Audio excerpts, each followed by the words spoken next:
So you gotta restart the stream. No, we're good. Oh, it works. Never mind. It works. Perfect. You know what the fuck? Scarra's out. Josh is out. Where's mine? I don't have one. You don't have one?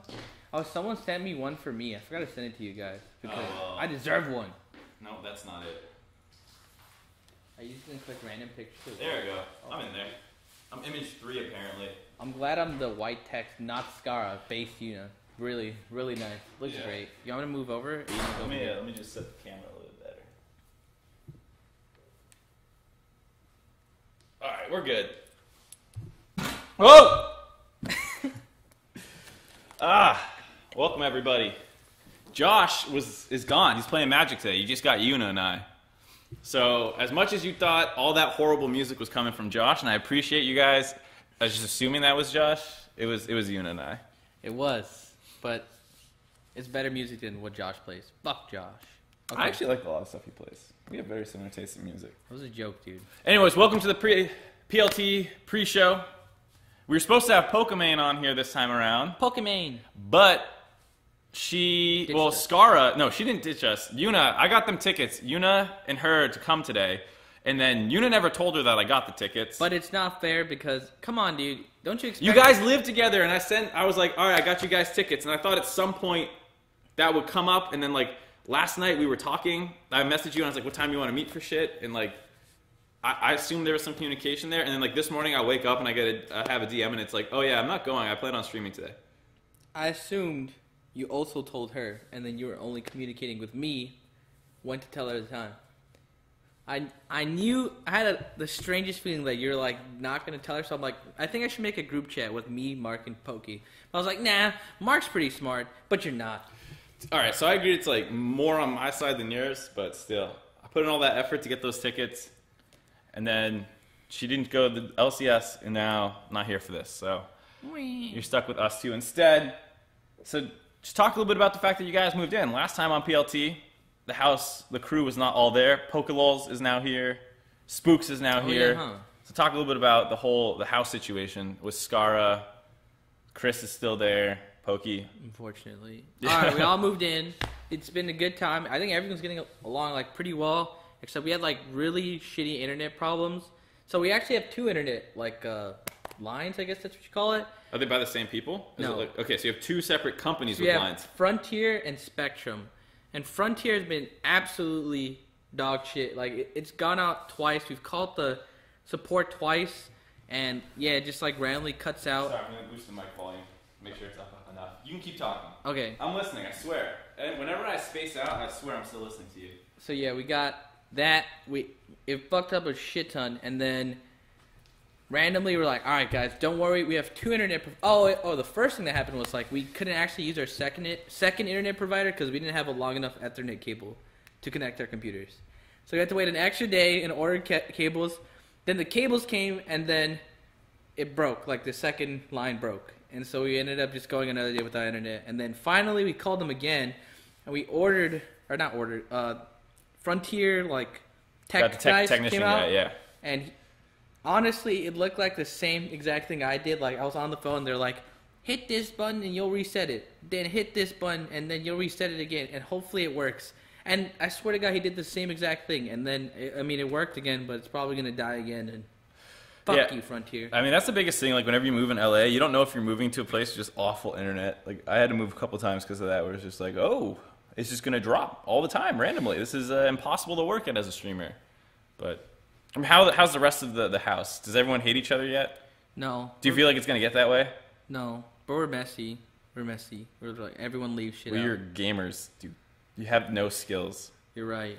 We're just idiotic gamers. Well, so, like, streamers in drool on particular myself. have like, no life skills. What the fuck? What can you do? Can you drive? No. That's what I'm saying. Like, Okay, that's like a basic skill set of like any real human being in America. All right. You can't drive. Explain more, dude. Come on, like. Can you cook? Can you cook? Yes. I cooked for myself and for the team back when I was living at Curse. They could pay me money and I'd make them food. And I used to cook lunch for myself every day. Well, I can't cook either. I used to cut my own hair. Could you do that? My hair looked awful back Dude, then. how many people can cut their own hair? I don't know, but I'm just saying, like, what are your skills, dude? You meme and you stream and you blow Scarra. Fuck you. Sorry. I'm useless. All I know how to do is post stupid pictures on Twitter. Yeah. It's alright. That's better than me. Hey, don't fucking... Do you know anything about production? You're just crinkling a... This is what I'm talking about. Streamers are so useless. You're just crinkling a piece of paper in front of the microphone. I hope they like it. They probably did. It's some fucked up ASMR shit where it's like, I want the most annoying sounds ever. Let's do a Pokey ASMR for the pre-show. You want to do? Let's do No. ASMR pre-show. Hello, everyone. Welcome to the pre-show. Dude, that shit's so... What the fuck? I don't like ASMR. Me neither. I don't dislike it. I think it's just weird, and it's Me not neither. for me. Exactly, me too. Why you not? You gotta whisper more. Me too. Have you seen Pokey's intro to her ASMR? Where she goes, ASMR. As soon as that shit happens, I'm out, dude. This is As soon as freaky. that happens, you're hard. You're like, yeah.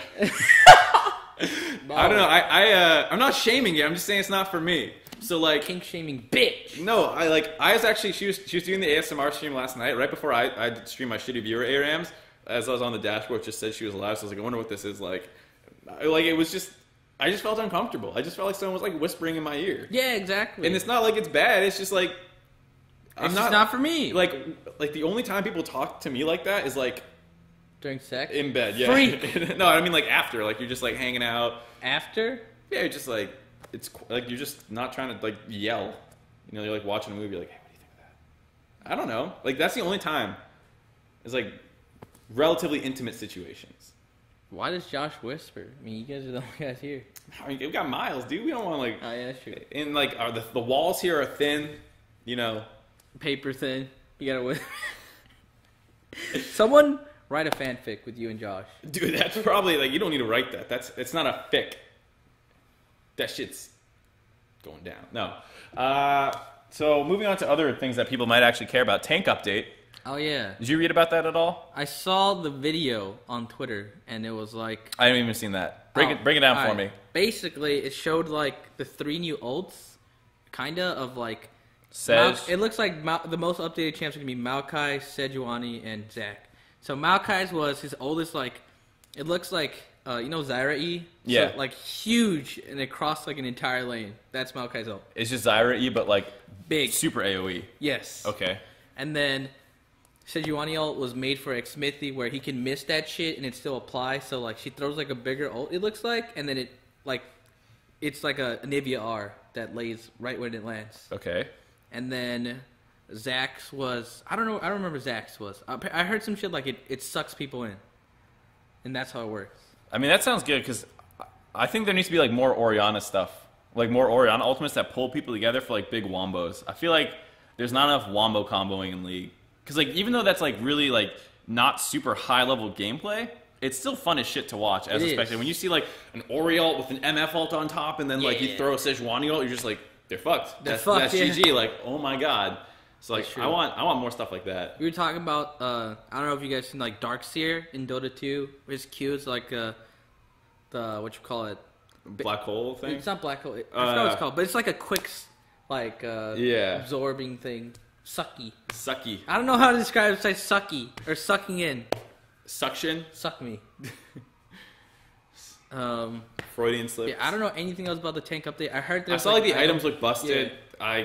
There's some weird thing that like Thormail builds into now. Oh yeah, Thormail builds into Randuin's. I saw that. And then like it does something crazy too. Oh, reduces crit chance by like 40%. Oh, like 20%. So you can add tabbies onto it, and so like you just do nothing. Yeah, like all the tanks sound so broken, and it's like sounds really fun to play against, and like gonna be a good time for all AD carries once again.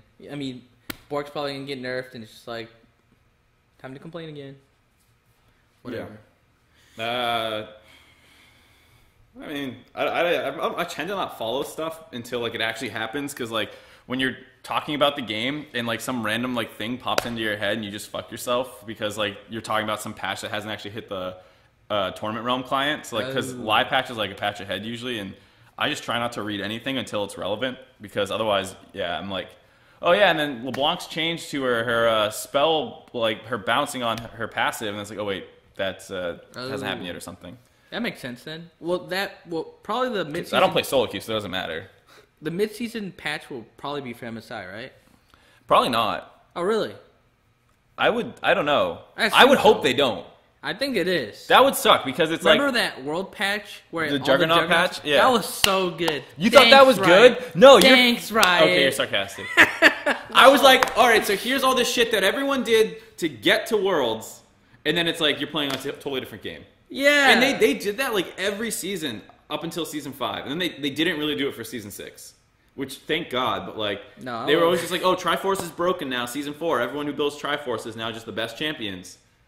Yeah, no, that shit was awful, and it's like Mordecai just actually like They even did it for like spring split shit too. Like, oh, here's Feral Flare, and by the way, Heal just got reworked to be the most broken summoner in the game. Season 4, I was like, yeah, no, that's fucking awful and stupid. do you guys remember old Heal? It healed you and your teammate, sped them up. It was for more than it is now, and then it removed healing debuffs. So the counter, the counter to healing, got countered by heal.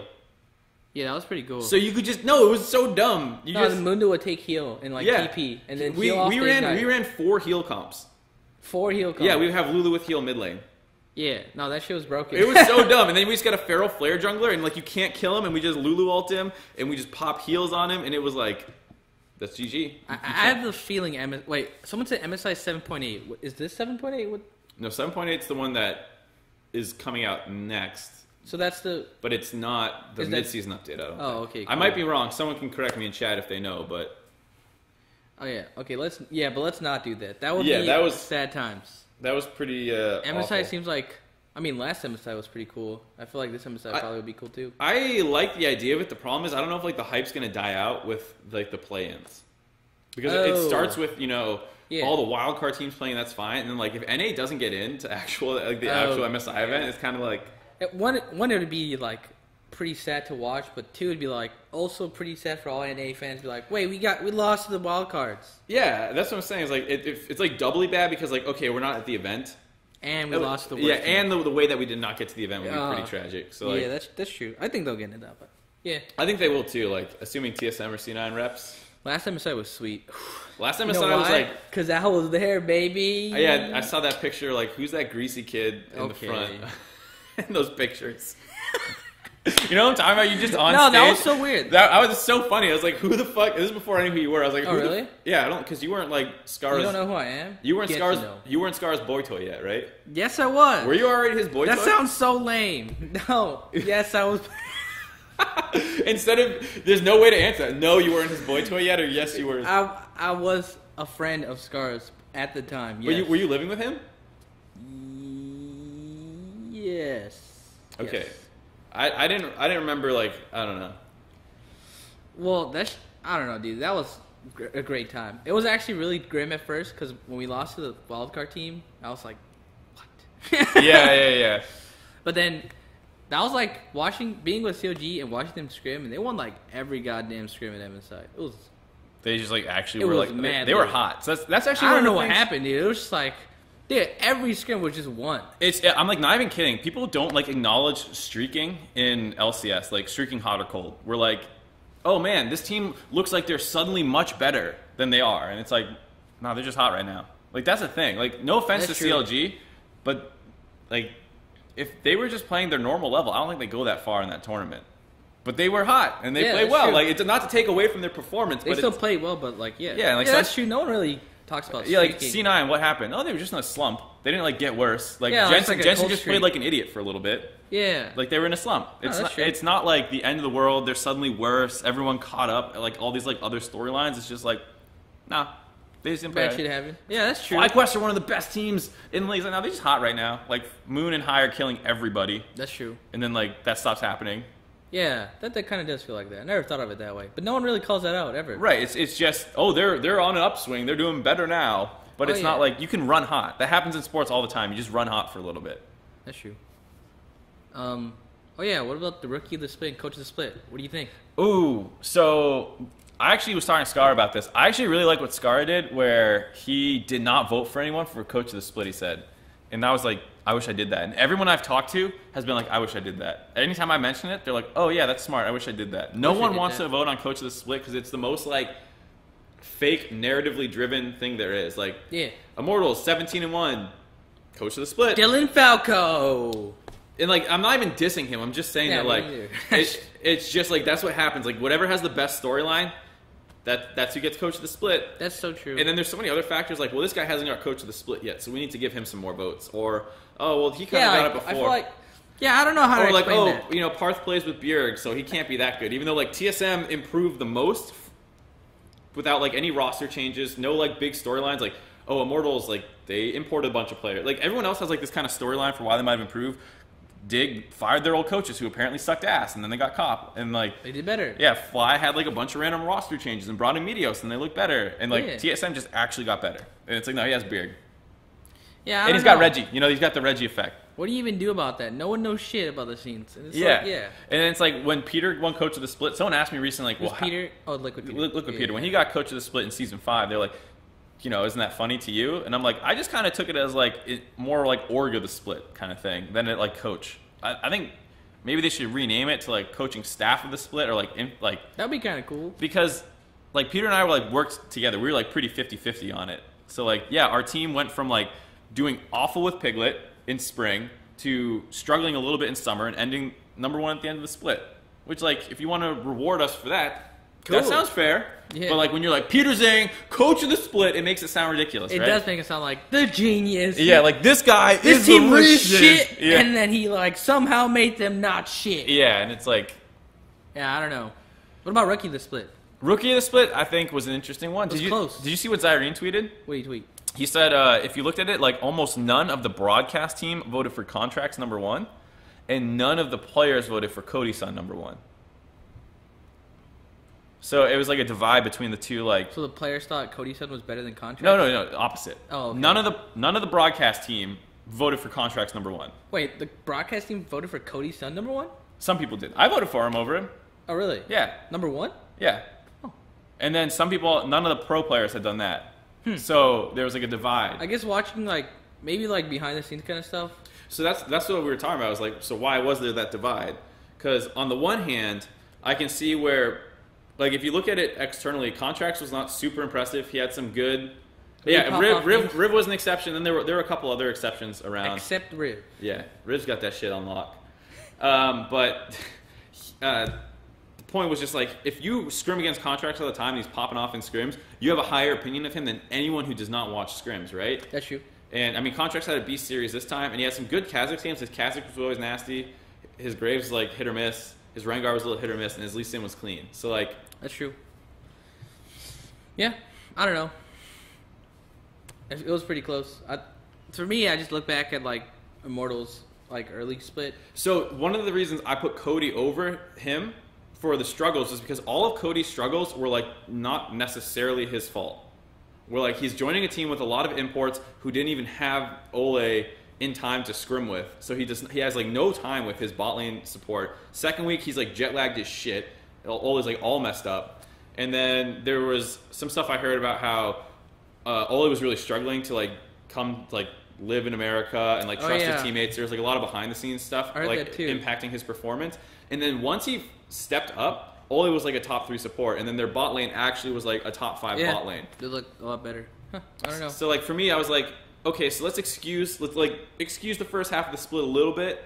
The whole first half, no problem. Not the entire first half. Like the first 3 weeks when he looked awful. When Pobelter was inting and like Dardoch was crazy and then the bot lane just sucked. During that time when they were just like picking Morgana at all these random moments, I also just realized Scarra might need to let us know how to get back in. You have your phone in case he messages you? Oh, let me go get it. Yeah, you might want to do that. Anyways, for me, there were a lot of like excusable reasons for why I thought Ode. Oh, he is. Go get him. You want to go get him? I'll go get him. You want to? Who wants it? You want a solo? Yeah. You want to solo this? Yeah, I'm a solo. I'm talk shit about you. Go for it, dude. Yeah, he's here. Scarra's here, guys. He's been here for 10 minutes, actually. What's that? He's been here for 10 minutes. Whoops! No, he's been here for like 1 minute. Whoops! You want to make him wait? I was enjoying our time together. I'm gonna talk so much shit when you guys are gone. I'm talking about how I should be on the main show. Well, you didn't talk about that other thing about next week. Oh, you should ask them right now. Okay, I'll ask them. All right, so next week, Mark will be in Vancouver for LCS. He's gonna do interviews afterwards. So the big problem is like he's doing post-game interviews. So like you remember Scarra post-game interviews where you're just like, "Hi Scarra, hello random LCS pro questions," right? That's what Mark's gonna do. So we have to figure out whether we should. Basically, he can't be on the show unless we give him more time. So would it be okay if we ran the pre-show longer so Mark could join in on the analysis? Or should we be like, fuck you, fuck Mark, and it should be Scarra and one other person, not me. We have a person that I won't announce because that's supposed to be a surprise for the show. What do you think? Longer pre-show. That's my boys, dude. Is that too loud? That's my boys. Longer pre-show. That's my boys. Fuck this regular show. Shit! No one wants to watch the analysis. Okay, I'll tell Mark and Scarra that we should run the pre-show longer. Yeah, dude. It's just like, in all honesty, Mark just wants to get money from other people, and he doesn't care about this fucking show. Oh yeah, also we have to change the name of the show. What should we change the show to? So far we have Lobster We have no names for the show. Post-league time, did anyone tell you the reason we called it post-league time? We were literally sitting around and be like, shit, what should we name it? And they're like, remember that wait, what was it before? Was it PLT? It was PLT. You're just like, what should we name it? And then we just said, someone said post-league time, and they're like, that's genius. Let's just take their idea. And then that was just a joke, and then we never thought of anything, and we just kind of got fucked because we were like, shit, we're going to start in like 1 week. Primetime League, that's what it was called. Fuck. Very autistic. Uniquely artistic. Fucking awful with names, dude. I'm actually fucking off. My name is Based Unit. I'm just so fucking bad with names. So is Mark. Mark's name is literally his fucking name. MarkZ. What a dumbass name. Oh shit, they're here. But yeah, like I was saying, Scarra and Mark are just great hosts. Have people locked down, Yuna. We do? Wait, I told you. Wait, yeah. I mean, but I said, like, we should still. Oh, I didn't know that they were confirmed. You never told me they were 100%. Oh, I assume Scarra told you. I assume you communicated as, like, hosts and, like, people. I said I talked to him on the weekend. It is the weekend. Yeah, this is the first time we're meeting face to face. I love the weekend. Oh my god, I love Starboy too, dude. Okay, goodbye. Get off my couch. All right. Josh and Mark. Josh is not here today. Oh, we have no production. No, we got a Yuna. I'm sure he'll do a great job with this. Oh, I'm not doing this shit. we have bad production slaves today. Sorry. I don't want to mess this stuff up. This is Josh's. That's mine. Wait, those are my notes. Mark's notes. I'm just putting you on the side. Wait, no, you're on the wrong side. I'm on the left side. I'm always on the. Wait. Wait. Wait, you're here. Wait, am I on the right side? It doesn't matter. We have the rotating logo nowadays, so it doesn't matter. Wait, am I on the left or right side? Aren't I on the left usually? No, you're on the left. You. Yeah, me. You're on the left. Yeah, what are you doing? Oh, wait, am I? No, I'm always on the left. Are you sure? Wait, I feel like I'm so confused. Okay, anyways, welcome to Post-League time. Yuna's going to be on the production this time, so make sure he'll be reading chat. Let him know if he's fucking up. Let him know if you want more memes. Yeah, wait. Welcome to Post-League time. This is our post-LCS analysis show. This is the fastest day we're ever going to do for LCS, I think, because it ended at 3 p.m. after starting at noon in a classic 3-0. I'm Scarra. I was on the analyst desk. I've been a player, been a coach, been a streamer, been about everything under the sun, and I'm here to present to you my ideas. Alongside with me, my co-host is Mark. Hello, I am MarkZ. I'm a former coach, and now I do on-camera stuff. I have a YouTube Blame Game series that a lot of people know me for. I'm a big Reddit fan, and Reddit's a big fan of me. Oh my god. So we're definitely on the wrong sides. Everyone's freaking out, and now that I think about it, my phone's always on my right because I always have it on the outside of us because like I'm not going to put it in between us. I know. Yeah, I've always been on the left side. Are you comfortable enough to break down at the Yeah. Yeah. I'm comfortable enough to break it down on this side. Because this series there's not too much. We're not going to get confused, I don't think. Joining us, usually we have a production monkey called Josh. Xell. Yeah, Xell tweets Josh. Today, the monkey broke out of his cage. He went to go off to do his own stuff. We'll catch him by next week. He'll be here. Until then, we have a temporary slave, who's on the pre-show. You can't see him, but don't worry. He doesn't need to be introduced. Yeah, he's chained up too. Today, we're going to be talking about P1 versus C9. Yes. And so these guys had a little bit of history over the course of the season. The first time they met was the first week that Meteos was subbing in. Shocked the world. They beat C9. We're like, oh my god, what's happening with C9? P1 looked really good. Towards the end of the season, they started making a lot of weird swaps with their support and their jungler again, bringing Nori back. P1 looked a little shaky, looked really good in their quarterfinal matchup, and then this series happened. Yeah, this series was this series was a 3-0. So this is a series where P1 just wasn't able to take a single game from C9. Something that we might have suspected. We both voted for C9. The other day, we was just by what degree how confident we were that C9 was going to beat this team. And the only reason I really said 3-1 was not to copy you. Yes. And then I think I went 3-0. You went 3-0. You got it right. Yeah. And then I went 3-1, and I was like, there's a world where these things happen, but I was more convincing myself, and this is what I think will happen. Right. And so this is a series where essentially the first two games broke down into, well, I guess the first game broke down to nothing really happened for 19 minutes, and then Contract was able to get the stuff going. Throughout the entire series, Contracts is the one who starts plays for C9, and typically he's outperforming the other jungle counterpart. First game, it's not by that much. He gets stuff going mid lane, and then what happens was P1 reverses for bot lane, and then eventually Contracts is able to make enough plays to where they take over the game. Second game, Contracts show. He gets 100% kill participation, just slams the game. And third game, P1 brings in their secret weapon, Meteos and Stunt.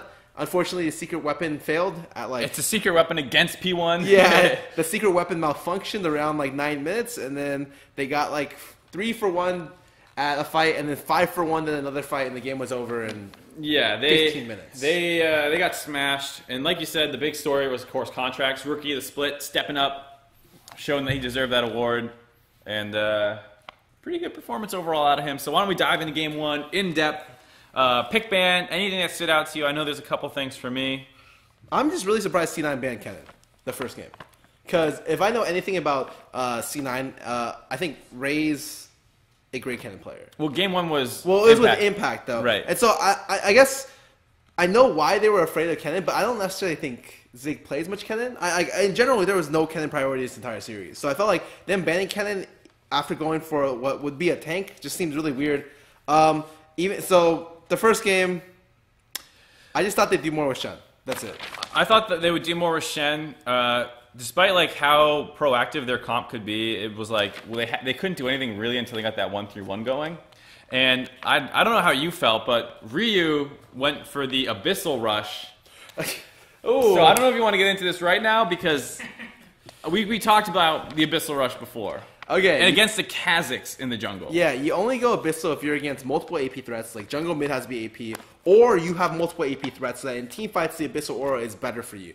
Rushing Abyssal, not very good. What you do is you sit on the Negatron and you rush your core itemization. It's especially important for LeBlanc to hit the gunblade timing early because it allows her to do more damage, better sustain in lane, and better pick potential. It's the way she can team fight better. So essentially, getting gunblade early is super important, and that's not what happened this game. Right. So a lot of the pressure as the game started was all around mid lane. I was actually relatively impressed with how P1 was playing it. They Inori and Contract had the exact same jungle path to lead to mid pressure, and I thought P1 misplayed that skirmish a little bit to lose more sums than they really needed to. Inori flashing in trying to get the Q damage, but for the most part, I thought the way they were playing it was smart, because I'm thinking Contracts only really plays around mid. If you neutralize Contracts and then go into the mid game with a split pushing LeBlanc, I think this could work out really well. I think one of the things that was in C9's favor was that their pink ward control around mid lane was super good. They denied tons of vision around mid lane. They had pinks on both sides. They actually had 2 pinks on the right side of the river. And so it was just eventually they were able to find an angle where the Kazakhs can go in and find a good shot at killing LeBlanc. Yeah, and so that's what it was. It's like P1 was matching that kind of jungle mid pressure for the early part, and then like eventually it's like C9's like, no, this is what we do. We're gonna do it better than you, and they just got complete control of the vision, which set up the eventual first blood. The thing that was a little bit worried, not maybe upset, but worried about is that Impact this game did not have a good game. Like if you Did you think he didn't? Well, I think in team fights he always does great. But I think Right. laning wise, the more I see of Impact, the more I'm like a little bit iffy because I feel like his relative laning has gotten worse and worse throughout the split. So like I think he'll just randomly lose CS, 10 CS, 15 CS in lane. Not anything that's super bad, you know. You can lose the CS and it's not the end of the world. But it's something I'm noticing a lot with Impact is that he's almost always down CS in lane. And it's something that I'm not used to. A player who like last playoffs was just like, oh, he's stomping every game with Gnar, right? Like literally 1v5 in games with Gnar. He pulled them to Worlds. Exactly. And so I think that's really a little bit worrisome going into the final match that he's not doing as hot as he was before. But I guess that's why they have Ray as a backup. Yeah, and I think one thing is that like maybe Haunter can exploit him, but like for the most part, he still performs extremely well in team fights. Like you said, he had a nasty like ultimate to knock in Ryu into his team so they could blow him up early on. Then he had a really sick like flash body slam, and he interrupted Shen's ultimates all the time with his ultimate as well. So like he did like a decent job. I certainly think in team fights and his decision making mid late game and his ability to shot call is super good, way better than Ray. Yeah. And we'll get to that in game 2. Like Ray, some of Ray's decision making, I'm just like, oh.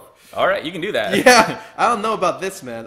This game for me just came down to the fact that like P1 needs to make proactive plays to be able to win the game. Yeah. They C9 and P1 both want the same thing. They want to get the late game in team fight. C9, the entire split have this situation where their early game sucks relative to their position. Yeah. Their early game is like 5th or worse in the league. They were one of the worst like early game teams for grabbing turret. Their like goal differentials weren't horrible, but it was like they're even with no turrets taken for them, and then eventually they get into mid game. Yeah, and the reason why the goal differential isn't bad is because they have some of the best laners in the league, and so you'll constantly see even this series. I felt like Jet's not performed his counterpart in lane every single game. Yeah, and I think the big thing was like P1, they set up that 1-3-1, and they were like starting to every game kind of went like a little C9 favored early on, then like P1 claws it back a little bit, and then C9 make like one big game-changing play to end the game. And like in game 1, yeah, they had better mid control. That's good. But once Ryu hits his 2 items, starts going into the 1-3-1, they start splitting C9 up and like taking a couple turrets, and then Shady gets picked.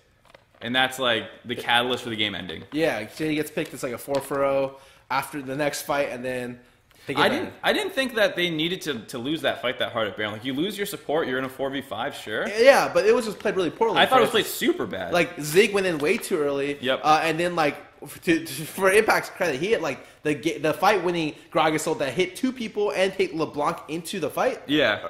And then he got immediately polymorphed and died instantly. And so I thought Impact played that fight really good, but yeah, they just played it pretty bad. And that's the thing, though. This team wants to get the team fights, trust their carries. However, C9 just team fights better. I think C9 has one of the best team fighting in the league. Right, and I think that Baron example, it was a situation where, like, Sneaky had stopped doing damage to the Baron, and their comp doesn't do, like, a ton of damage to the Baron. It's like a Gragas, and then a Kha'Zix does decent, and then a Kassadin if your Ashe isn't hitting it. So, like, after Sneaky kind of peeled off to try and get away from the pressure on the bot side, Zig did not need to taunt in, just, like, walk away and, like, keep spacing it. He just went in way too early. This is a standard comp to where like you do a 1-3-1 and you eliminate a lot of the Kassadin's ability to impact the game. Because Kassadin can't 1-3-1 a LeBlanc in the side lane if she has Shen ulti pressure. However, if you're looking at the amount of stuff the Shen did together with the rest of his team, you're coming at nothing, essentially. Yeah, he tried to ult into a couple plays, almost never got involved. It was basically just like a shield. His ultimate was just like a 300 shield for most of the early game. And you want to have, when you're playing Shen, you need to make proactive plays with Shen. Yeah. Like, just making reactive plays can win you games, but like the best teams will use Shen, and they'll be like, oh, we're going to coordinate a 4-man dive bot lane with the jungler. Jungler runs in, all right, you got Shen ulti, all right, you guys are dead. But that never really happened this game. They had like one play at 19 minutes that P1 did to like get a 2-for-0 in the bot lane, but that was it. And that was like the one Shen play that they really made. Yeah, and I think that they need to make a lot more than that. Yeah, so this game, Shady gets picked. C9 force around Baron after they pick the support. That bad fight happens. C9 pretty much cleans them up, gets a 4-for-0 and grabs Baron. And then you can't really hold against the team comp, or with the team comp that P1 has. You have LeBlanc, Shen, Ezreal, Graves, and It's just like they have no way to really like wave clear. So once the enemy team has Baron and they just split you up, you're just going to lose your base. They try to go for a fight. They get crushed because they're behind now. C9 wins the game. And I think C9 does a great job at using Ashe to be able to start fights. Yep. A lot of teams maybe are hesitant with their AD to start initiate fights in the mid game. So I think he has no problem with that. I think both this game and the third game, Arrows ended up winning the game for them at certain points. And I think that's huge because right now, Ashe priority is like at an all-time high in the season. Surprisingly, yeah. Yeah, out of nowhere, like Korea's first picking Ashe, NA's first picking Ashe. Everyone thinks like Ashe is the top tier AD carry now, and that's like Sneaky's first champion he really shined on in LCS was like they ran Ashe Zyra bot lanes all the time. Yeah, and so he's fantastic on the champion. I'm done with this game. Move on? Yeah, I'm ready for game 2, baby. Game 2 literally can just read contracts carried. But let's start at the very beginning. Start the draft. Is there anything you want to go over for this draft? Not in particular. I mean, this game they subbed in Ray, and so C9 takes J4, which is interesting. And I'm a little surprised like the Syndra blind early on by C9. But other than that, I didn't think it was that bad. You know what's really weird for me? I think in situations where you have a player who is aggressive, or I would say a carry-oriented player like Ray, and then you have a player who's very good at tanks and frontline like Impact, and on the desk, actually, behind the scenes, we're calling it C9 Sword and Shield. That's what they called it. Oh, is that what they called it? Did you not watch the Duos feature? I didn't call that. I didn't watch that. Scarra, it's one of the best pieces of video production that they. Oh, I'm not. I don't have my Riot shit on. All right. No, it's seriously a good feature. I'd recommend you guys watch it. But in that, Ray calls himself the sword, and he calls Impact the shield. Oh well, like I think that's a great analogy. Yeah, I think that if you're the sword, you should want to counterpick your top lane. Yeah. But the thing is, they used Impact on every blue side or every red side, and used Ray for every blue side, which to me doesn't make much sense. I can see it making sense in the world where, like, if you pick J4, like, is there a super counter matchup that Zig's going to have prepared? Kled. Like, I think Kled and Gameplank do well. Do you think GP does well? Gameplank maybe less so, but Gameplank typically does well into tanks in the first place. Yeah. And so I just thought, like, okay, Kled did really well. If you look at this matchup, like, Jarvan can't do anything. If you're maxing W on Jarvan, Kled just, like, keeps remounting. You're never going to be able to get the kill. So the only thing I can think of for why they go with Ray instead of Impact is because they don't want to blind a tank and then give Zig counterpick. So they blind, like, a semi-bruiser carry skill matchup. And they force a somewhat skill matchup, and then Ray just goes, just go even. Don't let Zig get a counter pick, and then play from there. But for me, I think that a lot of situations like Jensen's fine blind picking his mid lane, and if you save the counter pick for Ray on the red side, you might be able to get more with it. Of course, it might be riskier. Right. So I mean, but what I'm saying is like, if that's your strategy, maybe you just straight don't play Impact, because if you think the counter pick is better early on, on red side, and then if you think, okay, maybe we can just blind a skill matchup versus Zig, and Ray will play it better because he's the better mechanical player, like individual player. I think he honestly, that's all. Like a lot of people think he's the better mechanical player, but Impact has like shot calling and a lot of communication. I hear Ray's English still isn't great, and if you know anything about a lot of the plays. Wait, what'd you do? Wait, to the camera? what'd you do? I tried to flip it and it didn't work. And it just died. Jesus Christ, Yuna. just remove it and re-add it to the scene. Yes, sir. You see what we have to deal with this guy? Like, and this is not just like an exclusive thing like, oops, Yuna messed up once. This is Yuna's day-to-day. Yeah, dude. Like, every moment with this like, dude. You know, Yuna's other job, he works for ESL. And so after he works for ESL, he just comes work for us. Jesus, Scarra. That was pretty funny, actually. I'm always funny. Yuna's like flabbergasted, like, you cracked a joke. That was pretty good. It doesn't turn on anymore. Did you re-add it to the scene? Yeah. Holy shit, dude. Let me get in there. All right, our production slave number 2, I tried, aka my co-host, will now be attempting God damn it, dude. the great magical trick. We call this the darkness. Hello, darkness, mild. I played that song. What were you adding before? Were you adding Elgato capture card instead of the webcam? I guess. You're a streamer. Streamers can't even set up streams. What are they good for? I was talking about this today. You should see Yuna's face right now. He's like, you're right, I am a streamer. You're just such a fucking streamer, dude. I try to appease the fans. Never appease the fans. They're idiots. Hello. How do I move this thing? All right, should I take your side now, Mark? We just If switch. you want to. All right, I'm gonna switch sides with you. Technically, I did fix the problem. The rightful Technically, by messing up horribly. the rightful heir has returned to his throne.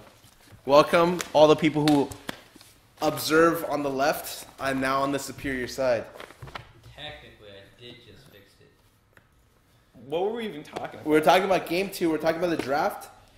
We talked about why you would want Ray for red or blue side. Right. You said I'm back in it. I'm you with said it. okay, and Yeah. in the end result was that I think that Ray will be getting more and more play. Just right now, I think his English isn't great, and so really high pressure situations. Dignitas had this problem too. This split, like communication isn't as good. Like they revert to full Korean, and it's like oh crap. So I'm hoping in another split, you're probably gonna see Ray play like almost full time next split. Right, and I could see a situation where even if it's not with C9, like I think C9's in a position where like Ray looked really good. He's number 1 on the solo queue ladder. Everyone knows this dude's a beast. Like people are gonna go after this guy probably in between splits and be like, we need a top laner. And so it's going to be hard for C9 maybe to keep both. Because I don't think after Apex, a lot of people were like super high on Ray. Because he obviously was skilled, but the team was not a team. And a lot of people faulted Ray for having like weird picks for doing it. But you see what happens with like, I mean, you can play around Ray in his carry-oriented style. Like you can do that. So I think maybe... And he's not limited to just carries. Like he can play tanks. Yeah. He's Jarvan max W first. Like what else do you need? I think that he's flexible. I think maybe in Apex he thought he had to carry every game because the team was just not very it wasn't good. great. But in this situation, it's like you got carriers you can trust, and if that's the case, then he can just frontline like he wants to. Right. So, anyways, diving into the actual gameplay here, like we said, kind of the contract show. He goes mid early on, gets the flash. Well, it was a roam with the support. So C9 roam mid, get the flash out of Ryu, and then later on they like with the flash down. Or they just regank it and get another kill. You talking about the right game? Am I talking about the right game? No, this is a game where No, that's the right game. where he goes bot lane. Oh, I'm thinking of bot lane. Yeah, you're right. I was gonna be My like, notes say regank for a kill. I was thinking mid lane. Yeah, I was like mid lane. What the heck? It was bot lane. No, there. yeah, he goes bot lane, and he trades flash with arrow, and then he comes back again. I think 3 minutes later and gets the kill. Yep. And this is all contracts doing a bunch of work. In the meantime, Anori picking up kind of like a 15 CS lead in the jungle. Not super impressive, honestly. And really the only thing Anori does the entire game is he gets a pick on Smoothie when he walks up the ward too deep. Right, And that's pretty much it. And it wasn't like he was like, okay, I'm going to hard farm and get an advantage over this guy. He was looking for plays, but like failing to find the opportunities. Like he went topside to try and sneak into lane, and he got spotted on a minion, and that like blew kind of that counterplay opportunity where you know the other jungler's on the bot side. Right, and I think that that's a good thing to make because it's not like he wasn't farming while the other person was ganking only. Like if that was the case, that'd be good because then he'd be coming up like a level and a half ahead, and he'd have an item lead. However, what ended up happening was one person got plays made, and he would try to make plays, and it didn't work. Yeah, he just got out jungled. Like first game, not super hard. It just felt like C9 as a team worked better around mid. So he got outperformed in that sense, but this time it really did feel like Contracts was just like a way better jungler. Yeah, so like it literally, I just go down the list. I'm like, okay, what did Contracts do? He went bot lane twice, got the kill. You know, he went top lane, got Graves, got the kill on Kled. Which, by the way, the Kled Jarvan lane was super scrappy. Like yeah, that's fun to watch. Kled kept trying to go for remounts, and I think it's really interesting because in the tank matchup. Jarvan can't do enough damage to Kled before he remounts. Essentially, if you're full tank, you just don't do enough. That's why Kled's really good into tanks. Yeah, so you drop your combo, you get him low, maybe you get him off his mount, but then your spells are on cooldown. He just autos you a couple times, Qs you, and he's back on the mount. Exactly, and I think that it was super volatile. And Graves just went up there, shot him down, and then got the first tower. And then that was after that he went mid as well because Anori goes mid like you said, gets the pick on Smoothie who was going for vision whatever, and then Contracts is there for cleanup and actually turns like that kill as well. So Contracts affects all 3 lanes before the first 15 minutes of the game. If you're able to do that as a jungler, you should probably win the game. Yeah, and they did the bot lane play where Jarvan TP down, hit a nasty ulti that trapped 3 people, and he got a triple kill off of it, and then they literally just eventually.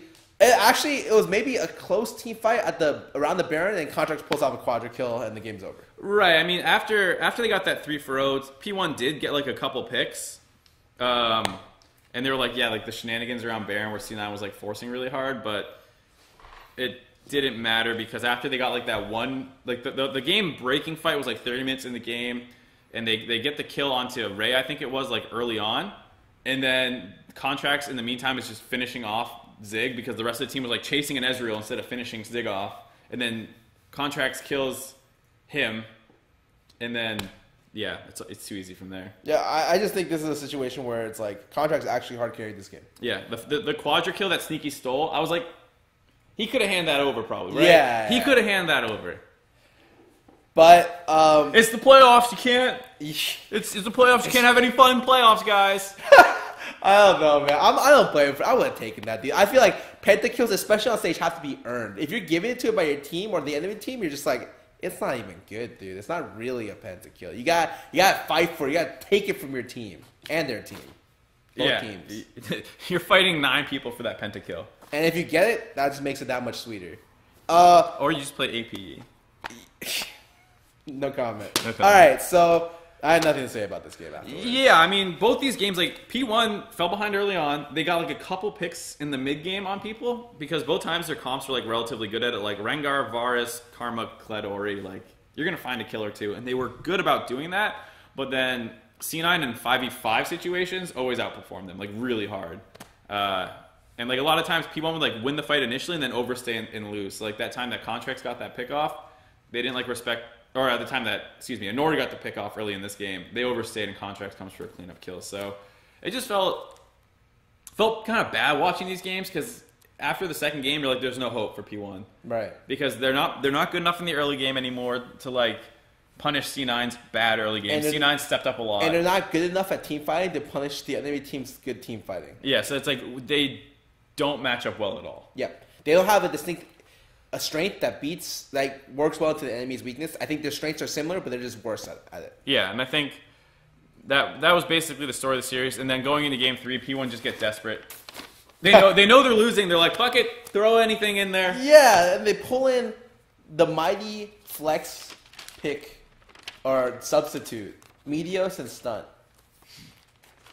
To just to do, and honestly, somehow I got 6 lines of notes on this game, despite the fact it was a 16-3 game. I don't know how I did that. Legit, I had this game open, but let's start at the very beginning. So I think the fact that C9 banned Caston forced P1 to ban LeBlanc. LeBlanc right now is like a very big threat. I don't know if you guys understand this champion. You have to have a pick for it, or you have to ban it. It's a champion which is very threatening. And so when C9 bans Caston, it forces P1 to ban LeBlanc in case they first rotation LeBlanc on the second, and they were scared of that. Also in the draft, the one thing I feel like happens quite a bit into C9, which I've not seen C9 lose, is they get the other team to pick Syndra, and Jensen plays Echo. And the Echo-Syndra matchup is like slightly favored for Echo, but Jensen's such a good player and knows that matchup so well, I will almost always see Jensen just go off in that matchup. It definitely feels like you're surprised that he ends up in that matchup that often. Yes, it's something where I watch non-stop, and I'm just like, he's just going to smash this guy. Yeah, and like, everyone knows he plays Echo. Everyone knows Echo's good in Syndra. It's not like some weird counter pick where it's like, oh yeah, I guess I didn't see that one coming. And people end up in that matchup all the time. Like, I don't know what you would have wanted to pick there, but like, do you just blind Ori or something? Maybe. I probably would have preferred the Ori blind over the Syndra, because, but then C9 plays Ahri. Or Syndra. And they didn't do the Syndra Ori matchup well last game. Like, I feel like P1 just got put in a really bad position, and their mid lane was already losing in the common matchups the entire series, anyways. Yeah, I mean, this is the thing that we said about in general about Ryu, was that like, he's a really really good player, but you put him up against the world class laners and he struggles a little bit. Yeah, and I mean, we talk about Crown being the obvious one from Worlds last year, but like, in general, he struggles versus really competent laning mid laners. He's much more of a playmaking guy, and if he can't get out of lane easily, and especially against C9, who super focuses mid lane, it's hard for a player like Ryu to thrive. Yeah, and when you look at the start of the game, I actually thought this game was going to be P1's turnaround, and that's because I got baited by Meteos. Meteos' good jungle clear. I was like, wow, dude, he actually adapted this clear really well. Like, they pressured him at the enemy rates, which he knew the enemy team would start, and he goes in for the blue buff, and he takes it level 1. Or level 2. Because he just clears the small raptors to get to, yeah. And I'm just like, wow, dude, this is such a smart path for Meteos. He's going to take over this game. And they failed, Contracts fails the counter invade on his blue, and they blow 2 summoners for 1, and he's behind levels. And at that point, you're thinking to yourself, wow, okay, P1's got this, dude. Meteos starting to turn around, and then... He did nothing. Meteos had an awful game, let's be honest. Like, that first jungle clear, super good stuff. Should set your team up to, like, make a play, especially with the summoners blown top. Like, maybe ᵐᵉᵐᵉ can, like, force something to start. Like, I don't know, you find a way. Nothing happened around the top lane.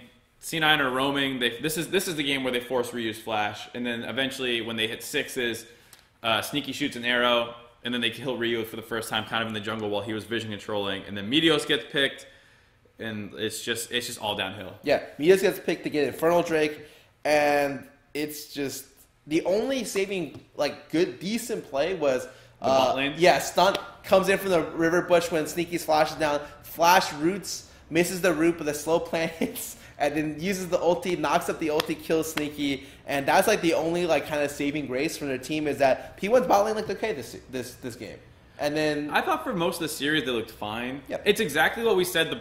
The thing about Arrow was this guy's super good, but he's not really lane dominant, and against a lot of teams that's fine, but against C9, you can't help it that your rookie support roams somewhere he should and gets picked off. You can't help it that Meteos face checks near Baron, gets chunked out, and makes your team lose a fight. These are the things that were happening to the team because C9's a better team, and Arrow, as good as he is, and potential MVP candidate, these are things that are outside of his control. Yeah, and I think that throughout the series, C9 just had better vision control. They understand how to bait objectives and get picks, especially with Ashe. And a lot of that relies around just getting pink wards up and camping the push with Ashe and getting picks. But I think that this is a series where it was looking really hard for P1 to win from the get-go, and as the series progressed, all the greatest fears, if you're a P1 fan, kind of came true, which was they couldn't get anything going with the jungle matchup. Contracts played better than expected, and then they just lost because they couldn't outperform the other team in P1's strongest time in area, which is the mid-lane game. Yeah, and I think we were talking about it before, last week. It's Ryu looked great because he was against, Keen, who had a bad series, and Keen's super erratic, and Ryu's pretty good. So, Ryu looked like a god that series, but then he just gets controlled because that's C9's game plan, is literally control mid, and it works really well against them. You would hope Inori would have, snowballed Zig a little bit more, or maybe snowballed Arrow, but they just didn't have any synergy in bot or top. He didn't get a play on either of those really. Yeah, I think this is a series where Inori looked a little bit worse than expected. I thought Inori came in pretty okay last series, but this series I was just similar to C9, Inori and Contracts play very similar roles. They have to. The laners themselves don't do much by themselves. They need to work with the jungler to explode the game into the mid game. And it's also the vision control. Dig is not a super, oh my god, their vision control was great. And I think that really impacted how much Inori could do in these games because he's constantly having to oh, there's another pink ward here. There was that time that there's just deep wards on him all the time. Yeah, and it's a lot easier to do your job if you just have... If the enemy doesn't know what the hell you're doing. Exactly. This was a series where C9 looks good, and a lot of my doubts on their relative strength came from Contracts. And I think their vision control was better this series than I expected, and their jungle played a lot better. And going to finals, this is really good if you're a C9 fan. Right.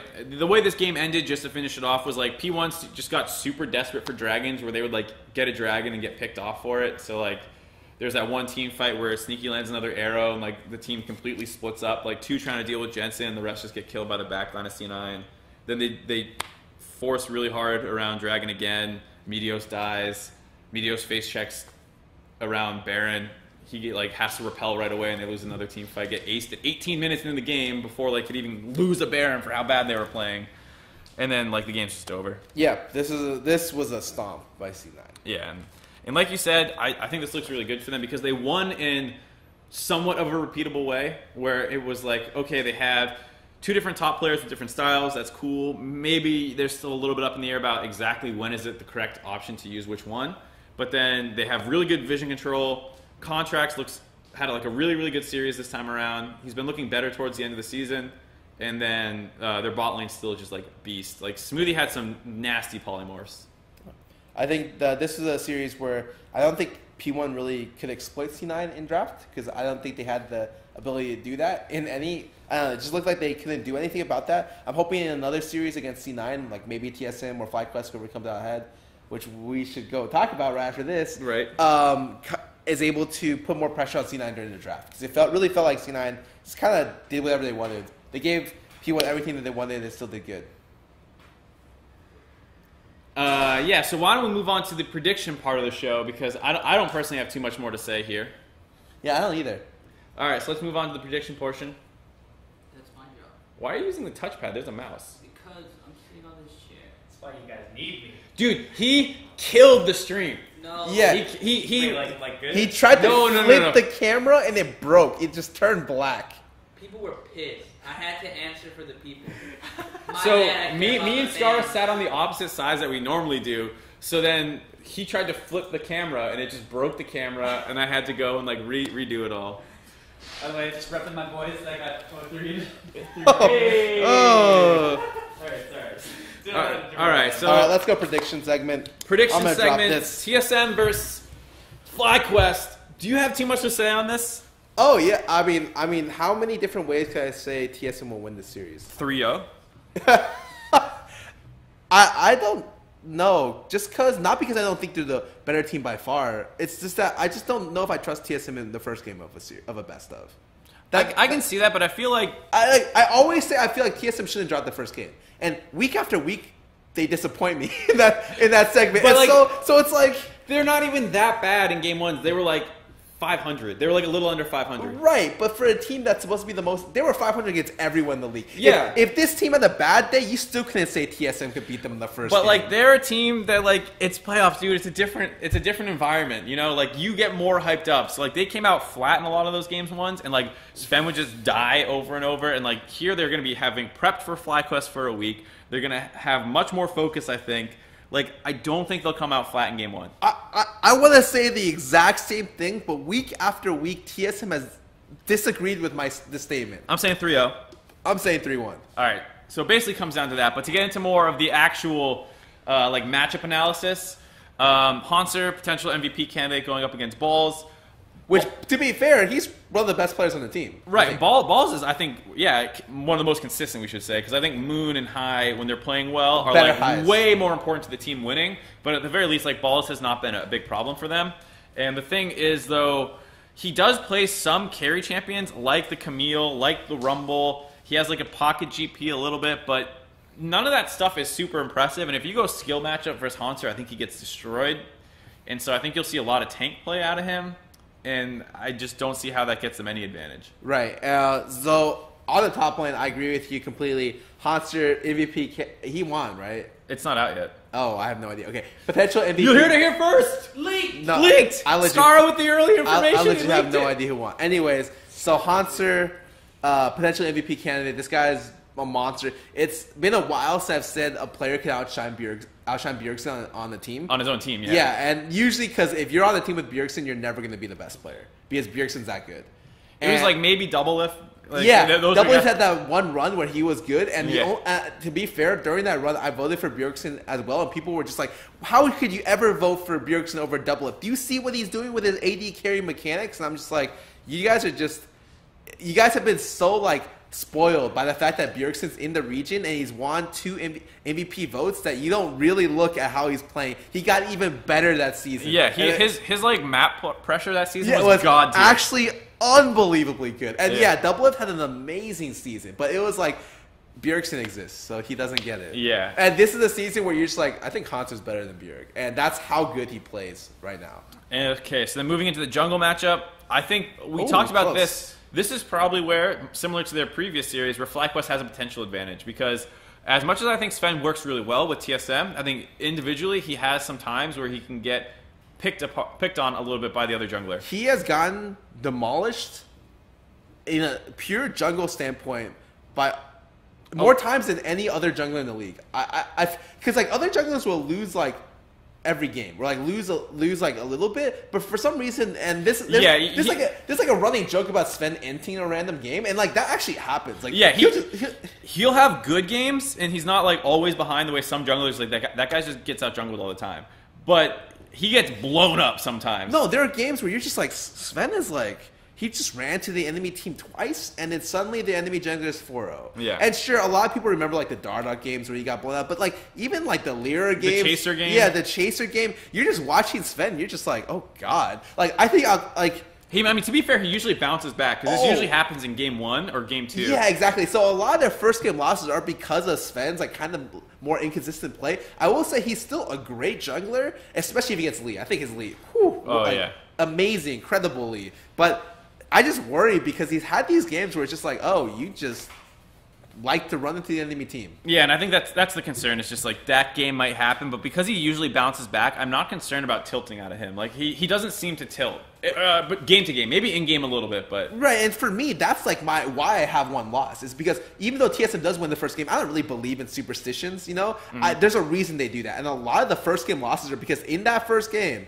Sven Scarra gets hard out jungled and feeds. Right. And then ᵐᵉᵐᵉ gets desperate, tries to help him, and then feeds as well. And then the game is over. Yeah. So I can see that. Moon, a little inconsistent, but it feels like if he gets on like his good champs and and feeling himself, he starts playing really well. Like his I know he was like a little scared about his Eve game, but I thought he did fine on it. And I thought his Rengar games were incredible. So like probably going to be super high Rengar priority this series. Might even reach ban status like really early on. We'll have to see.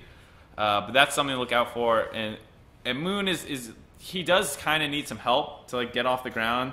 He's not quite like the I'm in your shit and I'm killing you. Like it's usually like I turn a gank or two or something like that. What do you think about the mid lane matchup? Because this one's kind of interesting. Oh, I mean, I feel like High will be down 10 to 20 CS every game, and it's like, did he make plays in the side lanes? That's how I think that matchup shakes out. It's like, it doesn't matter the matchup at all in terms of champion matchup. Like Bjergsen will be ahead basically. Maybe if you get like a super skilly assassin matchup, maybe High can play those ones a little bit better, just from like knowing when to go in or not. But it's still not likely. Yep, I think Bjergsen has the edge, both in every aspect except for roaming. I think Bjergsen has the edge, and then High's roaming is like a lot. It's like double down, you know. Yeah. It's not like the wave's pushing into him, and he leaves lane. And you're just like, what is he doing? High roams more frequently with plays that have like just much higher payoffs and much lower losses. Whereas like when Bjerg roams, it's like I pushed my wave in, I went topside to meet my jungler who's also, or like my top laner who's also pushing his wave in, and we look at maybe doing a dive. Bjerg's play is a lot of times I think of it as very methodical. It's like clinical. Yeah, exactly. You're just like, okay, so he coordinated with his jungler to move in to get secure vision and then rotate bot lane to do a 4-man dive. Yeah. And then as he pushes in the mid wave. With High, it's like, so I can physically leave my lane right now. Should I do it? No. High is like I backed when the wave's pushing to me, and instead of running back to soak up two waves, I'm gonna run the bot lane, just straight through the lane and see what happens. And he does. He's like, okay, we won the game.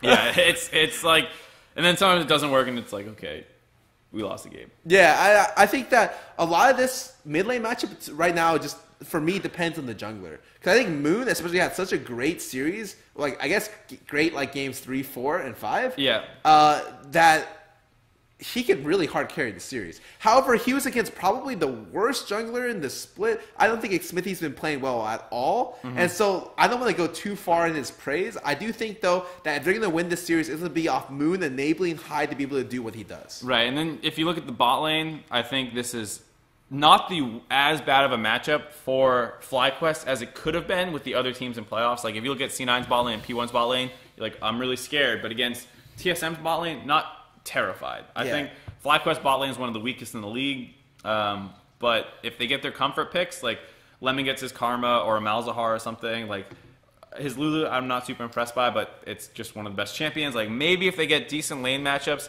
FlyQuest bot lane goes even against TSMs, and like you said, it really comes down to like, did High and Moon get down there and take that part of the map over? Yep. I think that I guess for the most part, it's just going to be.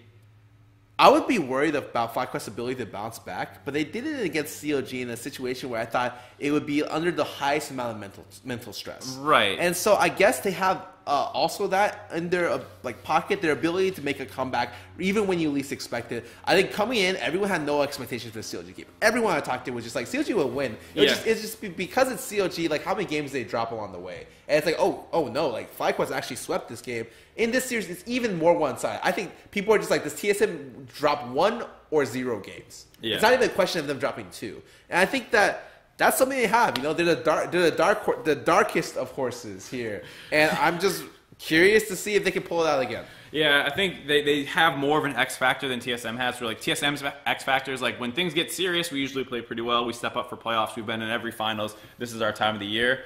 FlyQuest has that kind of crazy like, well, we might just win because we do stuff. It's kind of crazy to me that these semifinals could be like really big blowout games because today was a 3-0, tomorrow potentially 3-0. Do you see that continuing throughout the rest of the split? I think both the finals and the third, fourth game will actually be pretty good. I think they'll be much closer. I think the finals, assuming, I mean, like we keep saying FlyQuest is going to get smashed, but like if they win this way and then they go into finals, like would I be like, oh yeah, C9's got a really tough opponent here? It depends how they look, I guess. But I would say at that point, like, okay, maybe it is going to be a lot closer than I would initially think. But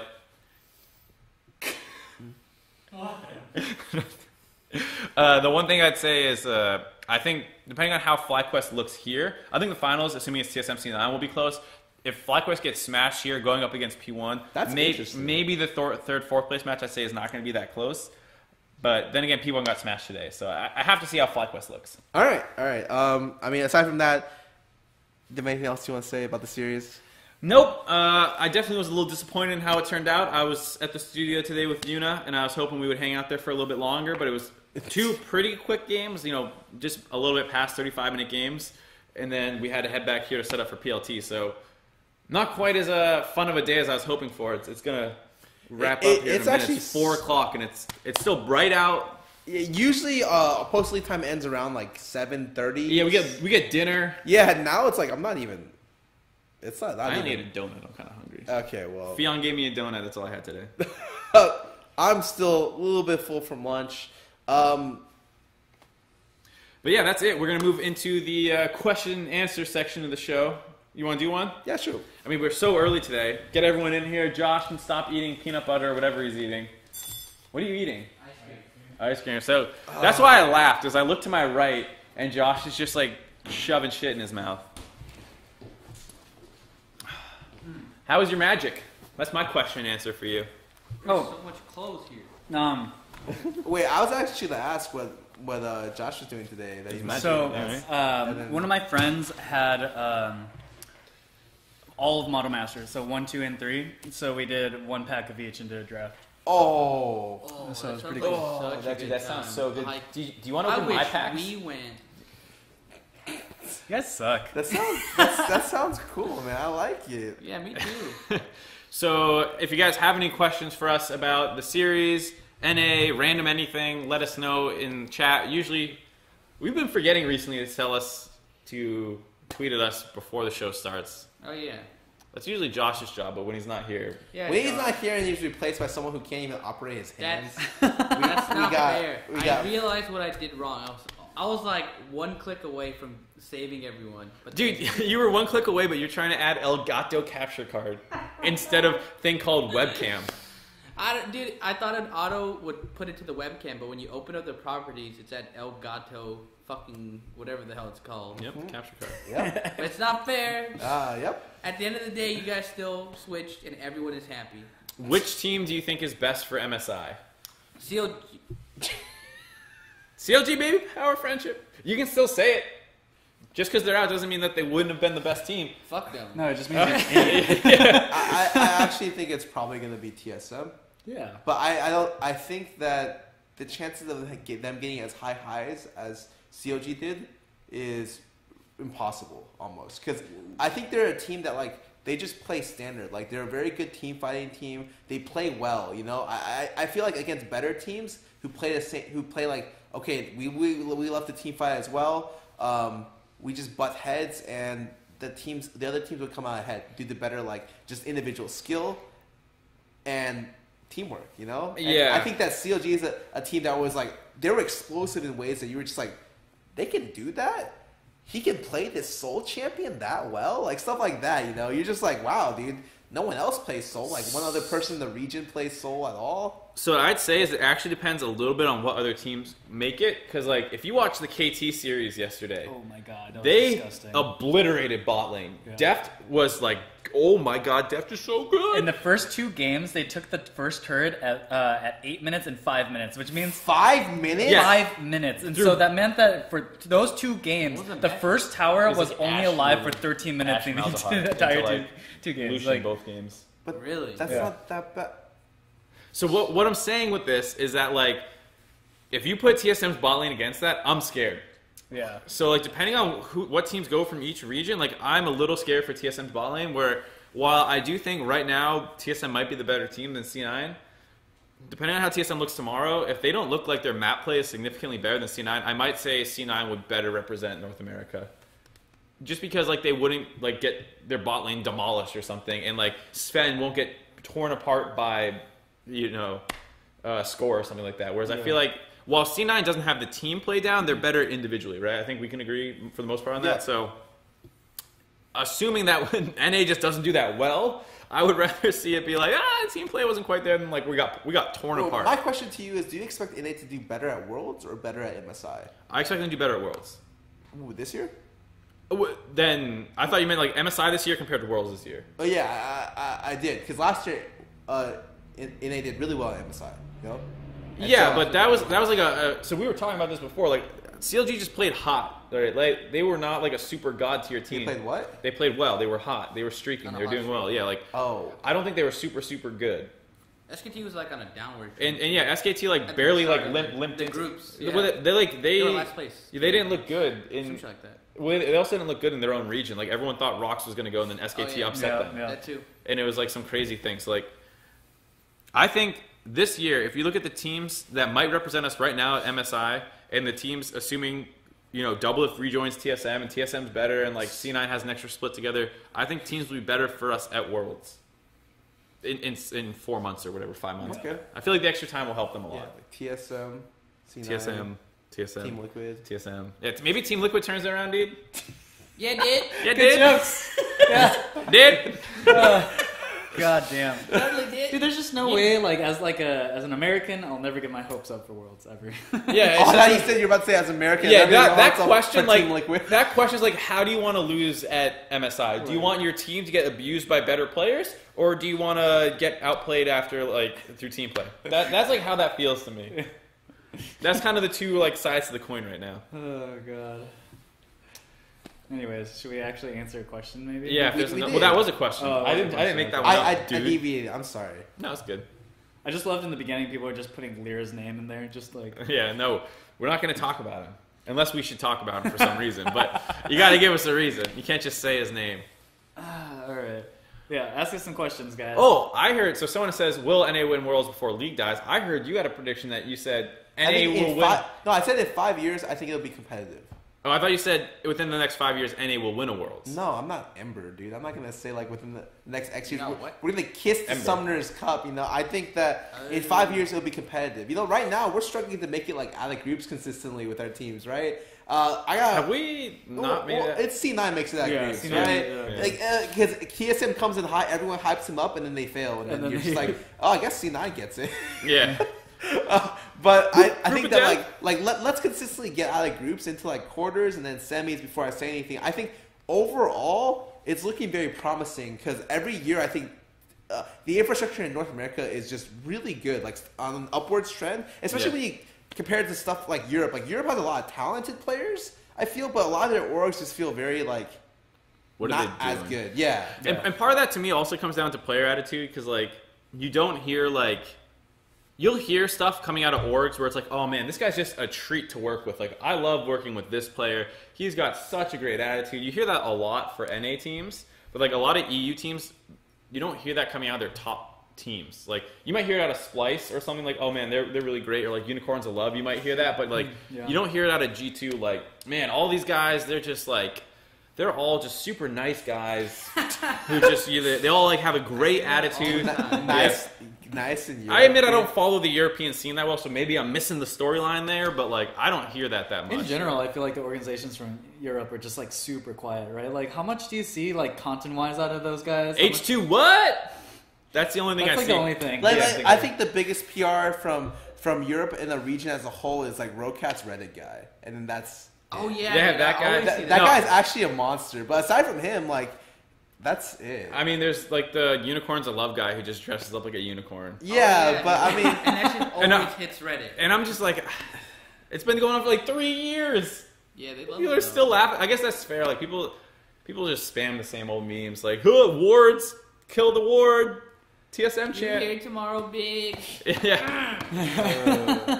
But yeah, I don't see much coming out of them, you know. And just in general, like this is stuff I hear behind the scenes because it feels like NA and E both have had ego problems in the past, but as NA has developed infrastructure-wise, like it's becoming more acceptable to work with coaches. Whereas I feel like in Europe, it's still like I don't get along with these players well. I don't really trust this coach, and that's the vibe I get when I when talk to the players or when I look at the players. It's like, oh man, what went wrong in TSM at Worlds? And all the players like, man, I fucked this thing up, dude. It's not your fault. It's on me. Like every player was like, I messed up, and then like H2K.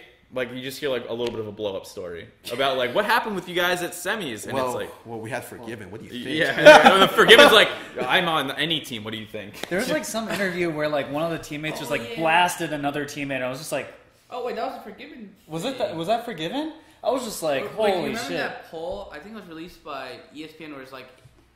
It was like something like, who's the worst teammate to work with? And it was like Forgiven. Yeah, like 90% of the people voted for him. Oh, you mean like the anonymous thing? Yeah. This is not like if you missed what he's talking about, it's not like a poll by fans voting on. It's like they anonymously talked to players in the European scene and asked them, and everyone was just like, Forgiven. Jesus. Yeah. Behind every meme is like a little bit of truth. You know? Yeah, usually. Just like every stereotype. Yeah. Whoa. That's racist. That's why, it's stereotypical. I'm a white guy. Of course, I'm like a little bit of racist. Like, there's a little bit of truth behind it. It's just super meta and prove my point. Damn. I hate you guys. All right, hey, what mid-season change are you looking for? I haven't looked at them. You look at them? You look at the mid-season changes? Yeah, I actually did a review on them. It took me 30 minutes. It'll be on my YouTube soon. Just a little shout. Hey, go for it, dude. Because I haven't looked at it. They're changing Rift Herald to become a summonable inventory item where when you click it, it runs down the lane and beats down the other tower. Oh, yeah. Oh, I saw that. Just like Heroes of the Storm thing. And like I was just like, I'm really worried for that stuff because it's a really hard thing to balance. It's either like useless and like a jungler walks up and smites it, or like, or it's like it's so unbeatable. It's so hard because if it's gonna be as tanky as the current Rift Herald, that thing takes a long time to kill. If you have to, if you had to like hit the back wall, you do. That's like the mechanic they'll have like when you're pushing up. I'm like, oh god, how are you? You have to like walk past your turret, walk past this the thing, line, while 5 people are grouped up there, and be like, yeah, just hit the back a little bit. Yeah, and so I'm just like really scared. It looks like a pissed off ♬♬, which I love, dude. Yeah. It's like the little. I thought that was a Photoshop when I saw that because I just saw someone tweet that. You can see it has less damage and less health, but you can see it. But I mean, even though you can see it, it's just a balance for me, a balanced nightmare. You know, I do like the fact that they're trying to promote Rift Herald being useful, like something you take if you're not Immortals. Because you know the difference between Immortals taking Rift Herald and every other team in North America is like factor of 8 or something like that. You mean like old Immortals? No, this Immortals. Oh, you mean how often they went for Rift Herald? No, how often they went and got Rift Herald. Yeah. Immortals did it more times than like almost every other team combined. It was like something insane. I remember someone told me that, so I'm just like, I guess it makes sense. Like Dardoch and Flame just don't get it, and they like give it to Dardoch or Flame and just Like I understand why, but like no one took that shit. Like seriously. Well, yeah, so like obviously Rift Herald is not good right now, but I don't know if I like the idea of making it this like weird like push bot thing, summonable push bot thing. Like I wouldn't have minded if they kept it more of like trying to encourage individual playmakers on the top side of the map. Like I like that idea a lot more than like, hey, we need another neutral objective that helps you push. Yeah, I feel like they went between like two just like things that are just hard to balance, right? Like because the current Rift Herald buff is hard to balance because like how do you make someone have an advantageous lane more like I don't know. It was so bad. It was like they got the Rift Herald buff and then you just would get be fucked. like, you can't lane against it. Yeah, that it's just impossible. Awful. Yeah, so that doesn't feel good, right? So then now they're going for this like push thing, which could probably equally feel. And just the thing is, I bet you they're thinking like, oh, you know, the top laner can get this, and you can just use it to split push. When it's in all actuality, the jungler's gonna take it. And at some point, like the 15-minute mark, you're gonna fit 5-man and just press the button and be like, try to stop us. Yeah. Yeah, so I don't know. I like the idea of like helping individual 1v1ing. I'm not excited about another, like, here's another AFK push thing. Like, so we got ᵐᵉᵐᵉ, we got Banner of Command. Is it an AFK push thing? Does it push on its own? So Yes, like, it's literally York ult. It ignores champions, so it's literally York ult that doesn't hit champions. So he just runs down the line. Yeah, like, Oh, really? Banner of Command, ᵐᵉᵐᵉ, this piece of shit, Baron buff, like, everything is like, let's just, every objective should help just push. If they just made an item where, like, when you hit it, like, the enemy AD carry just dies, I probably would have preferred that. what? What? No. It's called... Hex Jesus Tech Christ. Gunblade. Yeah. Not for me. Or Yeah, Ninja Hex Tag, Tech you know, Gunblade. Yeah. But except you don't click on anyone. You just have it. All right, Chat's catching up. give us some more questions, chat. Thoughts on SKT versus SKT, please. What the fuck? SKT versus KT, probably. No, that guy's just gonna make fun of him. Oh. All right. Come on, chat. You gotta think about what you're gonna say. Man, chat sucks today. Yeah. What is wrong with you guys? What the hell is Is that Yuna saying? single? Is Yuna Yeah. single? You never answered my question. No, we're not I answering it answered my here. question. We're not answering it You here. asked for me to go first. You never answered that question. We're not answering No, it here. well, that's your fault for not answering it. Shut the fuck up. Oh, chat's starting to pick up a little bit. No, No, yeah. you suck. You suck. Fuck you, Mark. Yeah, Why am Mark I sexually sucks. harassing Yuna over Twitter? Oh yeah, that was hilarious. That's pretty You funny. see that? Yeah. I got harassed after that. Everyone looks like I got You poop see on my my chest. tweet at base Yuna? What? I saw it, dude. My Twitter at base. Shut up! Stop plugging yourself. What is the best NA roster ever? Is that It's just it would TSM's be season? TSM season. Season 6 4? summer. Season, Five? yeah, yeah. It's Season a, 6 summer. It's a I 5 or remember 6 this. summer. Yeah, it was just last year, guys. It's 2017. Yeah. You rewind a little bit. And You're there. Europe's best team was Fnatic with. Ooh, that's a better question. What, Europe's best team? Yeah. The Huni Reina version with Fnatic. I thought You think that was better than old Cyanide, Expected, Oh, SOAS? Because maybe, I was maybe. thinking maybe that one. was Season yeah, 3 was. Season 3. They had a nasty Yeah. roster. Yeah. Actually. And who'd they have in the bottom lane? Was it Yellow Star? It was still? And, Push You. Oh, Remember that guy? God. Oh The- yeah, the the guy- quirky mastermind. The Yeah. guy who like got replaced by the end of the split. That guy. I felt bad.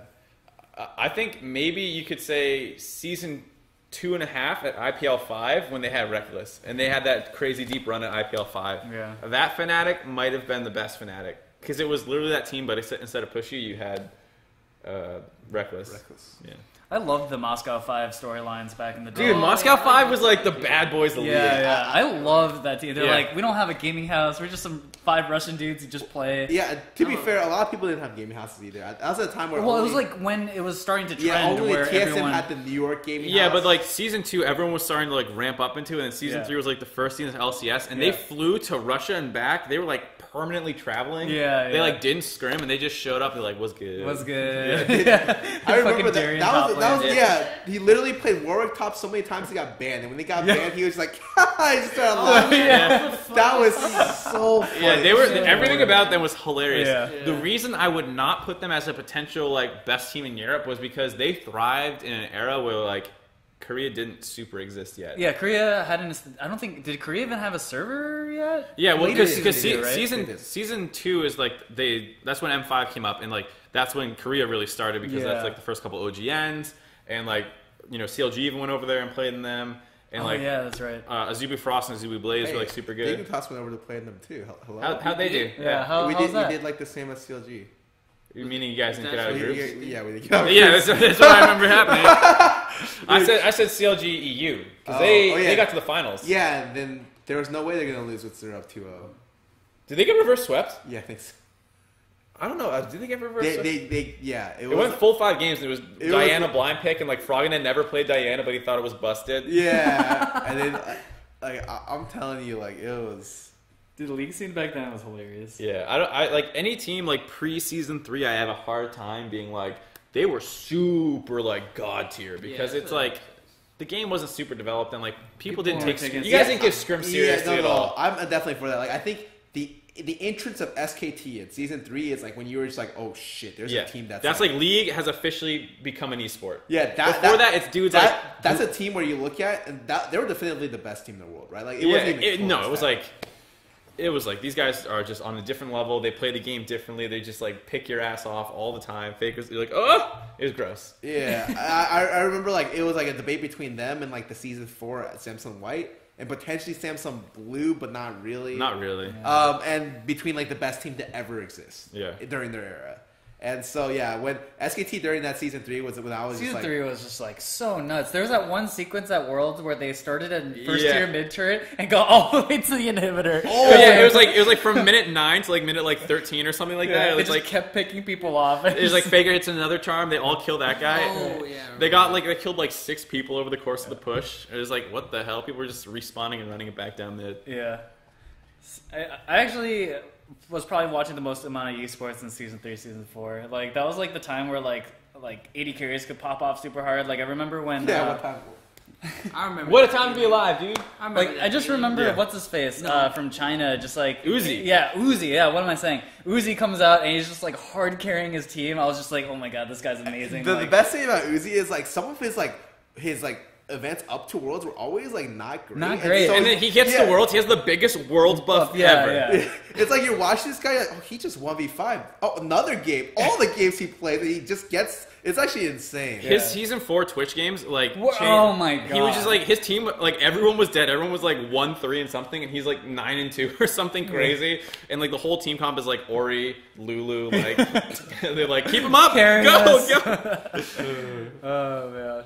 Yeah, I don't know. Something about like that era where like I feel like individual players shined way more, you know, like and like teams had kind of interesting identities based off of their star player. Like I remember, you know, McNoon, his heyday where like it was just like super top centric gameplay, and then like Uzi's team was super bottom, you know, like so like different teams had different avenues of victory, and it felt interesting. Even that way, like CLG EU, like it was like the play the late game, frog and hard carry, play Karthus, like just have to ban Anivia because otherwise they'll stall at the game. I think as the game gotten more developed, it's also been like I think the game has been pushed so far into the idea that we have to team fight. Yeah, a lot of teams are really hesitant to be able to go like if you split push into a where you flank the team fight. Like, that's the position. And so I think that Riot's kind of done it like that, where they take an individual skill and kind of, like, homogenized a lot of, like, the play, especially with Baron being, it's harder to split push. Yeah. And so generally it's just, like, right now, you just beat other people 5v5. And if you don't, you have to be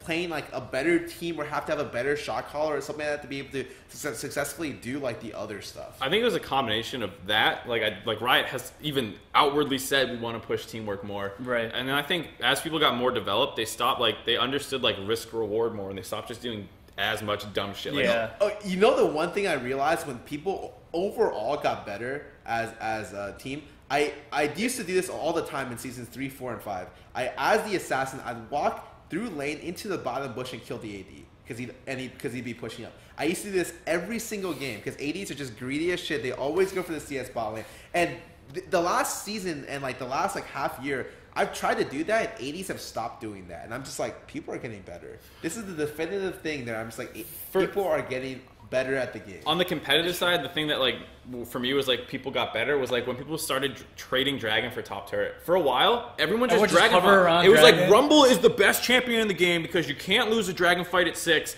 Game's over if you give up Rumble. And it's like, eventually people were like, why don't we just not fight them at Dragon and go to top turret and take it for free? It took a long-ass time, too, because, like, teams would constantly just, like, kind of hover around Dragon. Dragon fights were the thing. Like, everyone just grouped and fought for Dragon. I mean, sometimes they just didn't even try to fight. They're like, oh god, we're losing guys, but we don't want to give up the Dragon, so we'll just posture around and then watch them take Dragon and then go back to our lane. Yeah, and like, to be fair, Dragon back then was worth gold. It was not worth like these like stacking buffs and all this weird stuff. But at the same time, everyone would much rather lose Dragon or go for some insane smite steal instead of like flipping your bot lane to the top side and trading. I think that was the time period where like C9 with High was like C9, the most dominant. C9, I remember when we played them, no one else did it that much. Where like if they didn't want to fight a Dragon, they just took your top side turret. And for the longest time, everyone's like, "How do you stop this?" And it's like, "Oh, you don't.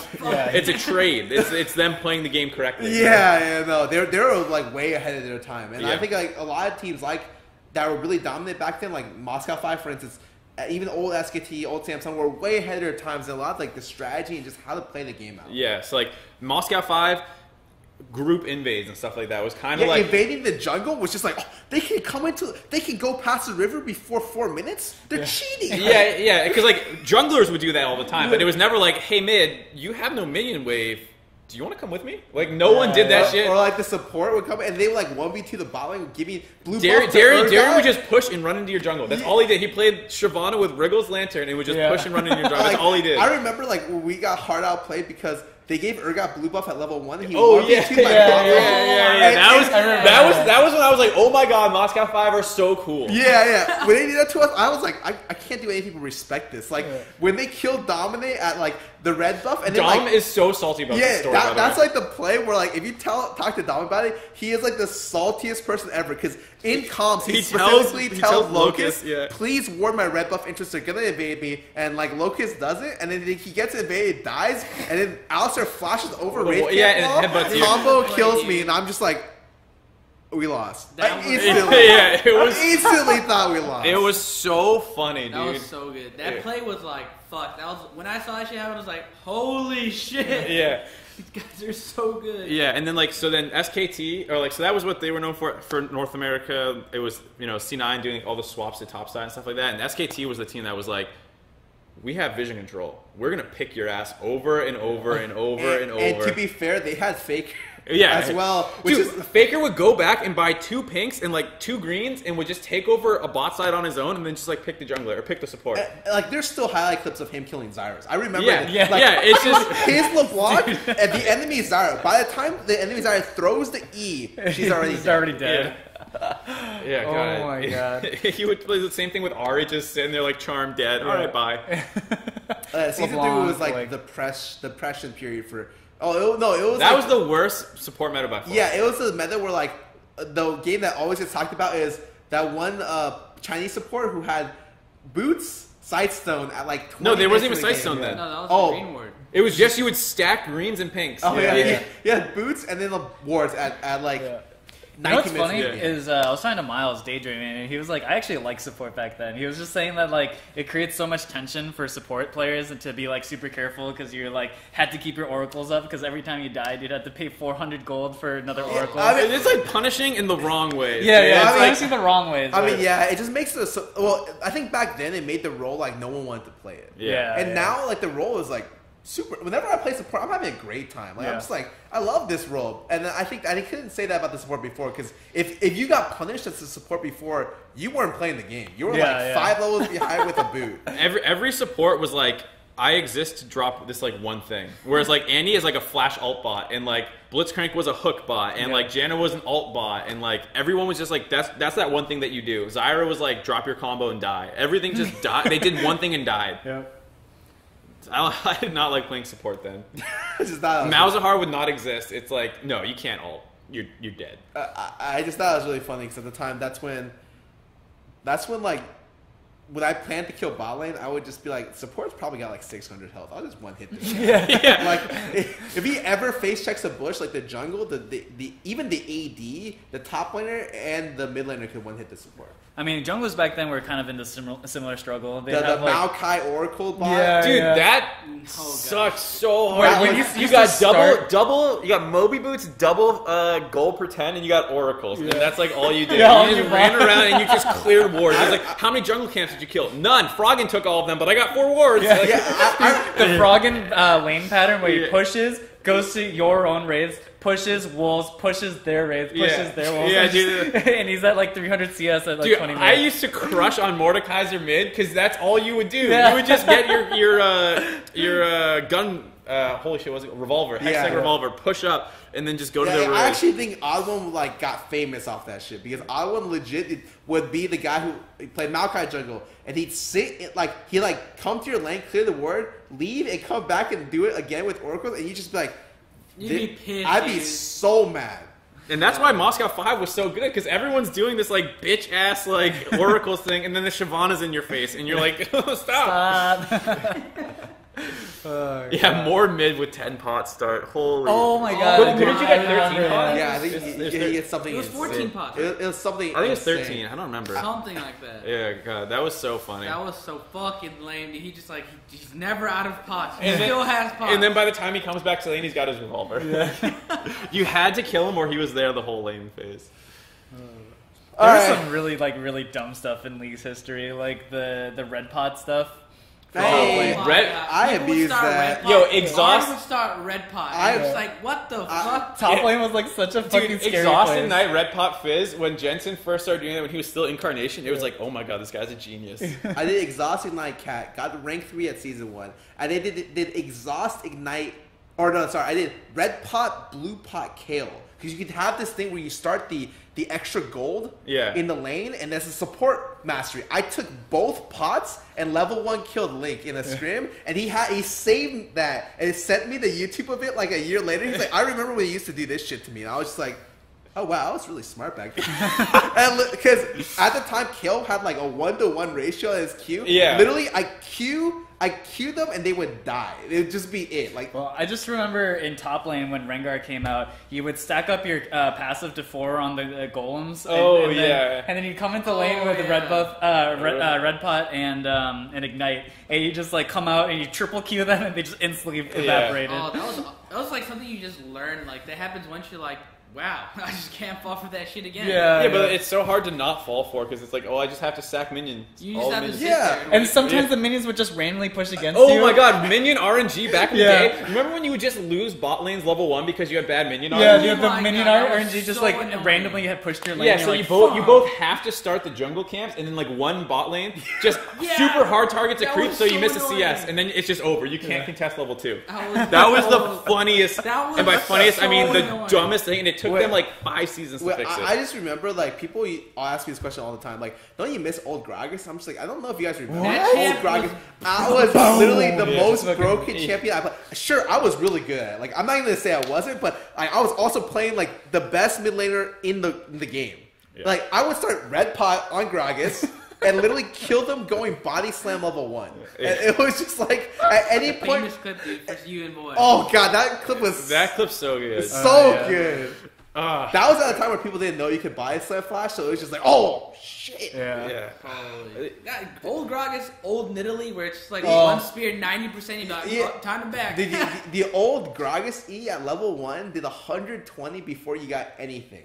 And it was... Old ratios were so broken. Yeah, it was just like, oh my god, you hit them with an E and they just die. At Ooh, level 1. old AP San, dude. Okay, Just get that stunned like Wait. wasn't even fun. there was just like so many champions Me and that Pope they also just played that for like Yeah, Yeah, I know you guys were kids. yeah, we were top 5 players with that shit.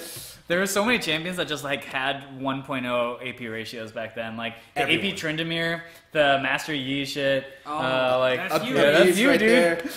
It's just You weren't like- you weren't even the original. It was Alex Ishi did it Yeah, first, and then you yeah. copied And it. then I was just like, that looks broken. Let me try it. And then no one else was playing at the time for some reason. Yeah, I was yeah. just like, People were so stubborn back then Yeah. to pick stuff up that other people played Yeah. first. It was like a pride thing. It was like, no, it's not that good. It's not that good. yeah, the best thing is when they say something, I can beat that. Don't worry about it. Yeah. And then like they say that against like the year I was playing in scrims, and like I'd like 9-0 them the first game, and then they would just ban it every other game. I was Holy like, shit! yeah, the no time shit. that we played against you guys, and you played like Blitzcrank support with like Jax and like some other like ridiculous stuff, I was like, why are you guys doing this? You're just wasting your own time.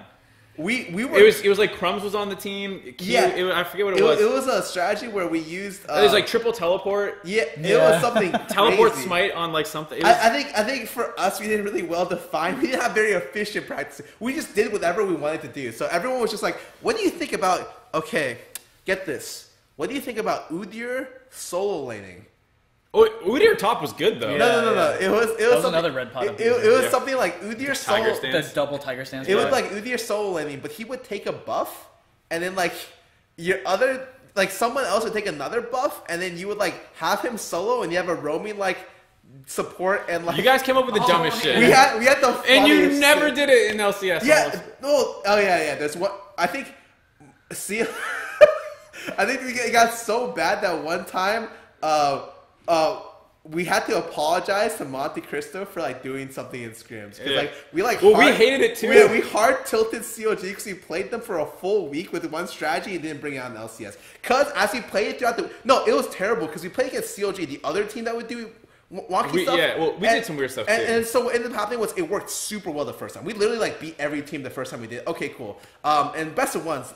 Like, we would win, 100%. Yeah. Then, like, as we scripted out the week, of course they're going to learn how to play, but we want them to do that. We want the worst-case scenario, right? Yeah. But for CLG, it's different. Worst-case scenarios for other teams, like, they pick the right champions, right? Worst-case scenario against CLG is their jungle, their top, their mid, their support all take teleport.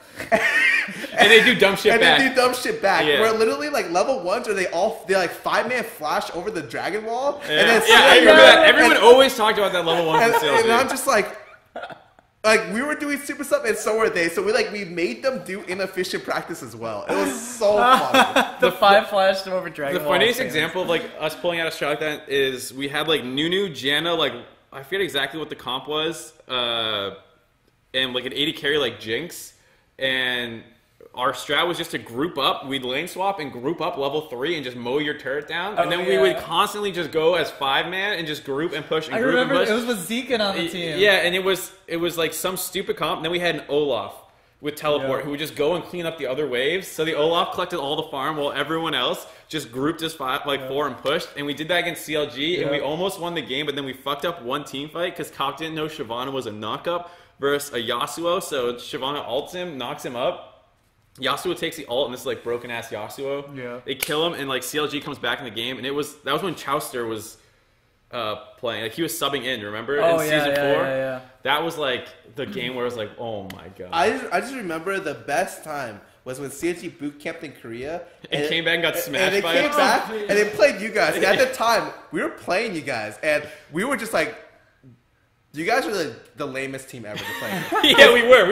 We had the Triss mid with like the Nidalee top. You had Tristana mid with Nidalee top, and then you had Dom who played auto-lock Nunu every single game. Yeah. He would lock in Nunu, and he would... I remember the funniest one. Yeah, this is so good. He would all chat us in the game and be like, I'm taking Baron at 20 minutes. Please come and stop me. It was 15 because Baron spawned at 15. It was 15 minutes. He would tell you. He told us, and we still wouldn't be able to stop it half the time. And I think my team tilted so hard because I was just like, wow, they're just too good for us, I guess. But he would actually like all chat us, and like that was like the worst thing. And so we knew going in, like our success rate against this team was like 30%, and we had been practicing against them. So we're just like, COG, this is not shit you're gonna see in COG. This is the NA Team Liquid meta. Yeah. And so they come back, and of course they get slammed. And one of the games, I think Dom got like that, like 17-minute Baron. I was just like, yeah, this is what happened. The funniest thing was too, like afterwards, like hearing like how CLG talked about it, they're like, yeah, well, we just fought before like our item spikes. Like we were in the power trough of like the Rod of Ages being blocked but not being stacked,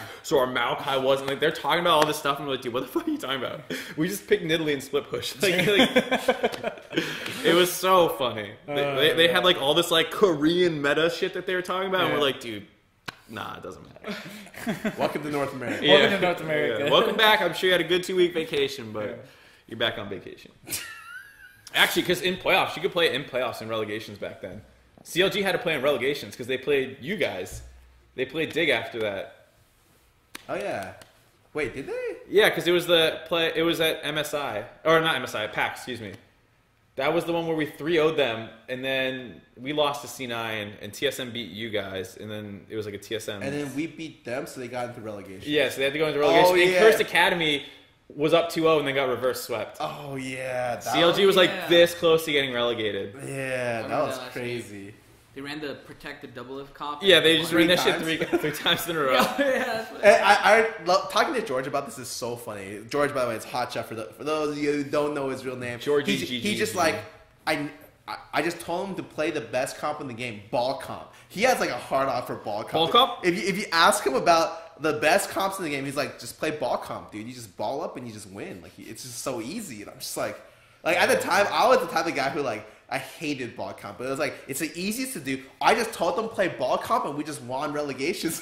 Just started laughing. It's so funny. DFG Ari. Do you remember that? Where Ari didn't have land a single ability. She just rush into you. Wait, she's had multiple times where right now that's the same thing. Honestly, by the way, but Gunblade Lich Bane is like the same thing. Yeah. The current LeBlanc can hit you with Gunblade Q, Empowered Q, and miss the E and kill you. Right? Yeah, that's true too. I just think it's so funny when the whole thing happened with Ahri, where they're like, okay, so we want to make her damage less consistent, so we're gonna put a lot of it on the E, right? Like you had to hit the charm to kill people, and it was like the patch afterwards, people are still just dying from her R W queuing in, and it was just like what the fuck? Old DFG was just stupid. You had like Karthus building it, because it was like supposed to be an assassin tool, and it's like no, it does 45% of your max HP. I just remember like DFG Mordekaiser because it's scaled with your AP. Yeah, so remember DFG Mordekaiser? You just do an instant like 60% of their I was doing HP. DFG Tristana with full AP because the ulti had a 1.5 ratio. Yeah. I literally would jump in. DFGR. DFG, and he would die from 100%. The old minion wave tricks. The fact that explosions would happen per thing that you killed. Yeah. So you max W, you jump on the minion wave, and if they were in it, they just died. They just died. Yeah. It was the old AP tricks is so funny. They got to that so bad. People were just like, stop playing this shit. I'm like, stop playing.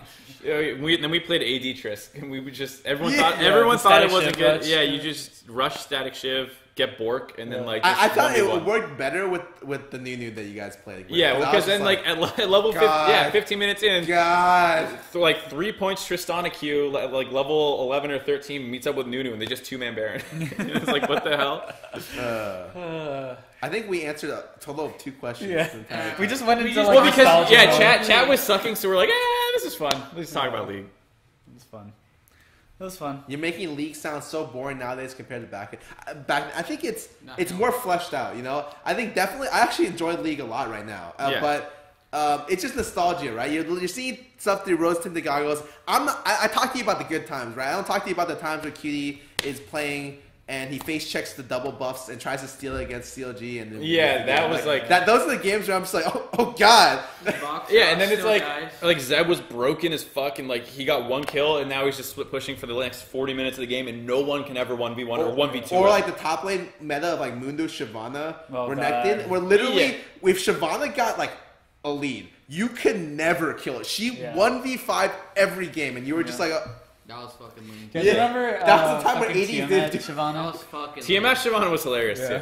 Because it scaled like quadrilaterally or something. So you would like get a Tiamat and they would hit 4 times or something. And then there's also like metas where you're playing against, I don't know, pre-nerf Elise, which would one hit you. Old Renekton Elise was like the biggest bullshit. Like you just couldn't live. Level 3, you're dead top, no matter what. No matter what. And you try and push up, you're dead. You let the wave come into you, you're dead. Like you're just dead. I just think in general, like back then, League Riot was a lot less careful about things, so things would slip through, right? And so like there was much more of a discovery period, I think, back then, where like people would be like, oh wait, Tryndamere has this AP ratio, how can we abuse this? Or like all this other stuff. Whereas nowadays they're like way more careful. Now about it's just that like, shit. okay, can I build Gunblade or can I build Bork on this character? Yeah. And the thing is, like, we're in the moment right now where we're like complaining about Gunblade LeBlanc, like. A year from now, like we'll probably look back and be like, "Remember Gunblade LeBlanc? That thing just split push. It had sustain, blah blah blah." Yeah, I got it. But it's so. I don't know. I think there's problems every season. Yeah. You remember the good stuff because the good stuff is the funny stuff, like the APE. It's the funny stuff. Yeah. I remember looking back and rewatching the game like a year ago, and I was like, "Wow, I was terrible back then." Like all the teams were terrible. Everyone was so bad. The problem, the thing is, like the character I was playing, like legit, like. I would actually just one-hit the entire enemy team in 2 seconds. Yeah. Gragas' R legitimately was the most busted piece of shit. Like right now, people are so much better at Gragas. Like if I'm watching Gragas one tricks do like the most insane stuff. Before, you didn't even know how to do any of that stuff because, and this is exact. I remember Cutie telling me this. He's like, okay, don't look to like hit them back or like displace anyone with your Gragas. So just throw it into the middle of champions. You just did your job. I'm like, okay. And so once I learned how to do that, I was like, oh, I'm a good Gragas player. And now Gragas is literally like it's an insect. Yeah, now it's like a play where you push the other player in. And like before it was a play where if I hit you, you died. Yeah. So I had no need to use your what do I do with your dead body? Yeah.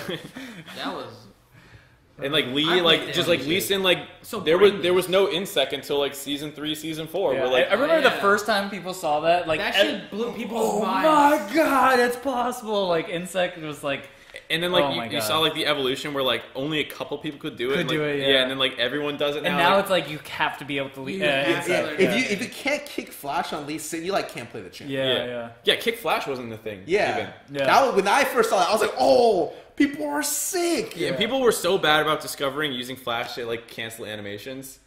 A lot of like animation canceling was like really when people first learned how to Ari E Flash, that was like Ari's legit like kill potential went up by 20%. It's like Shifter, right? It was like famous for Flash shit.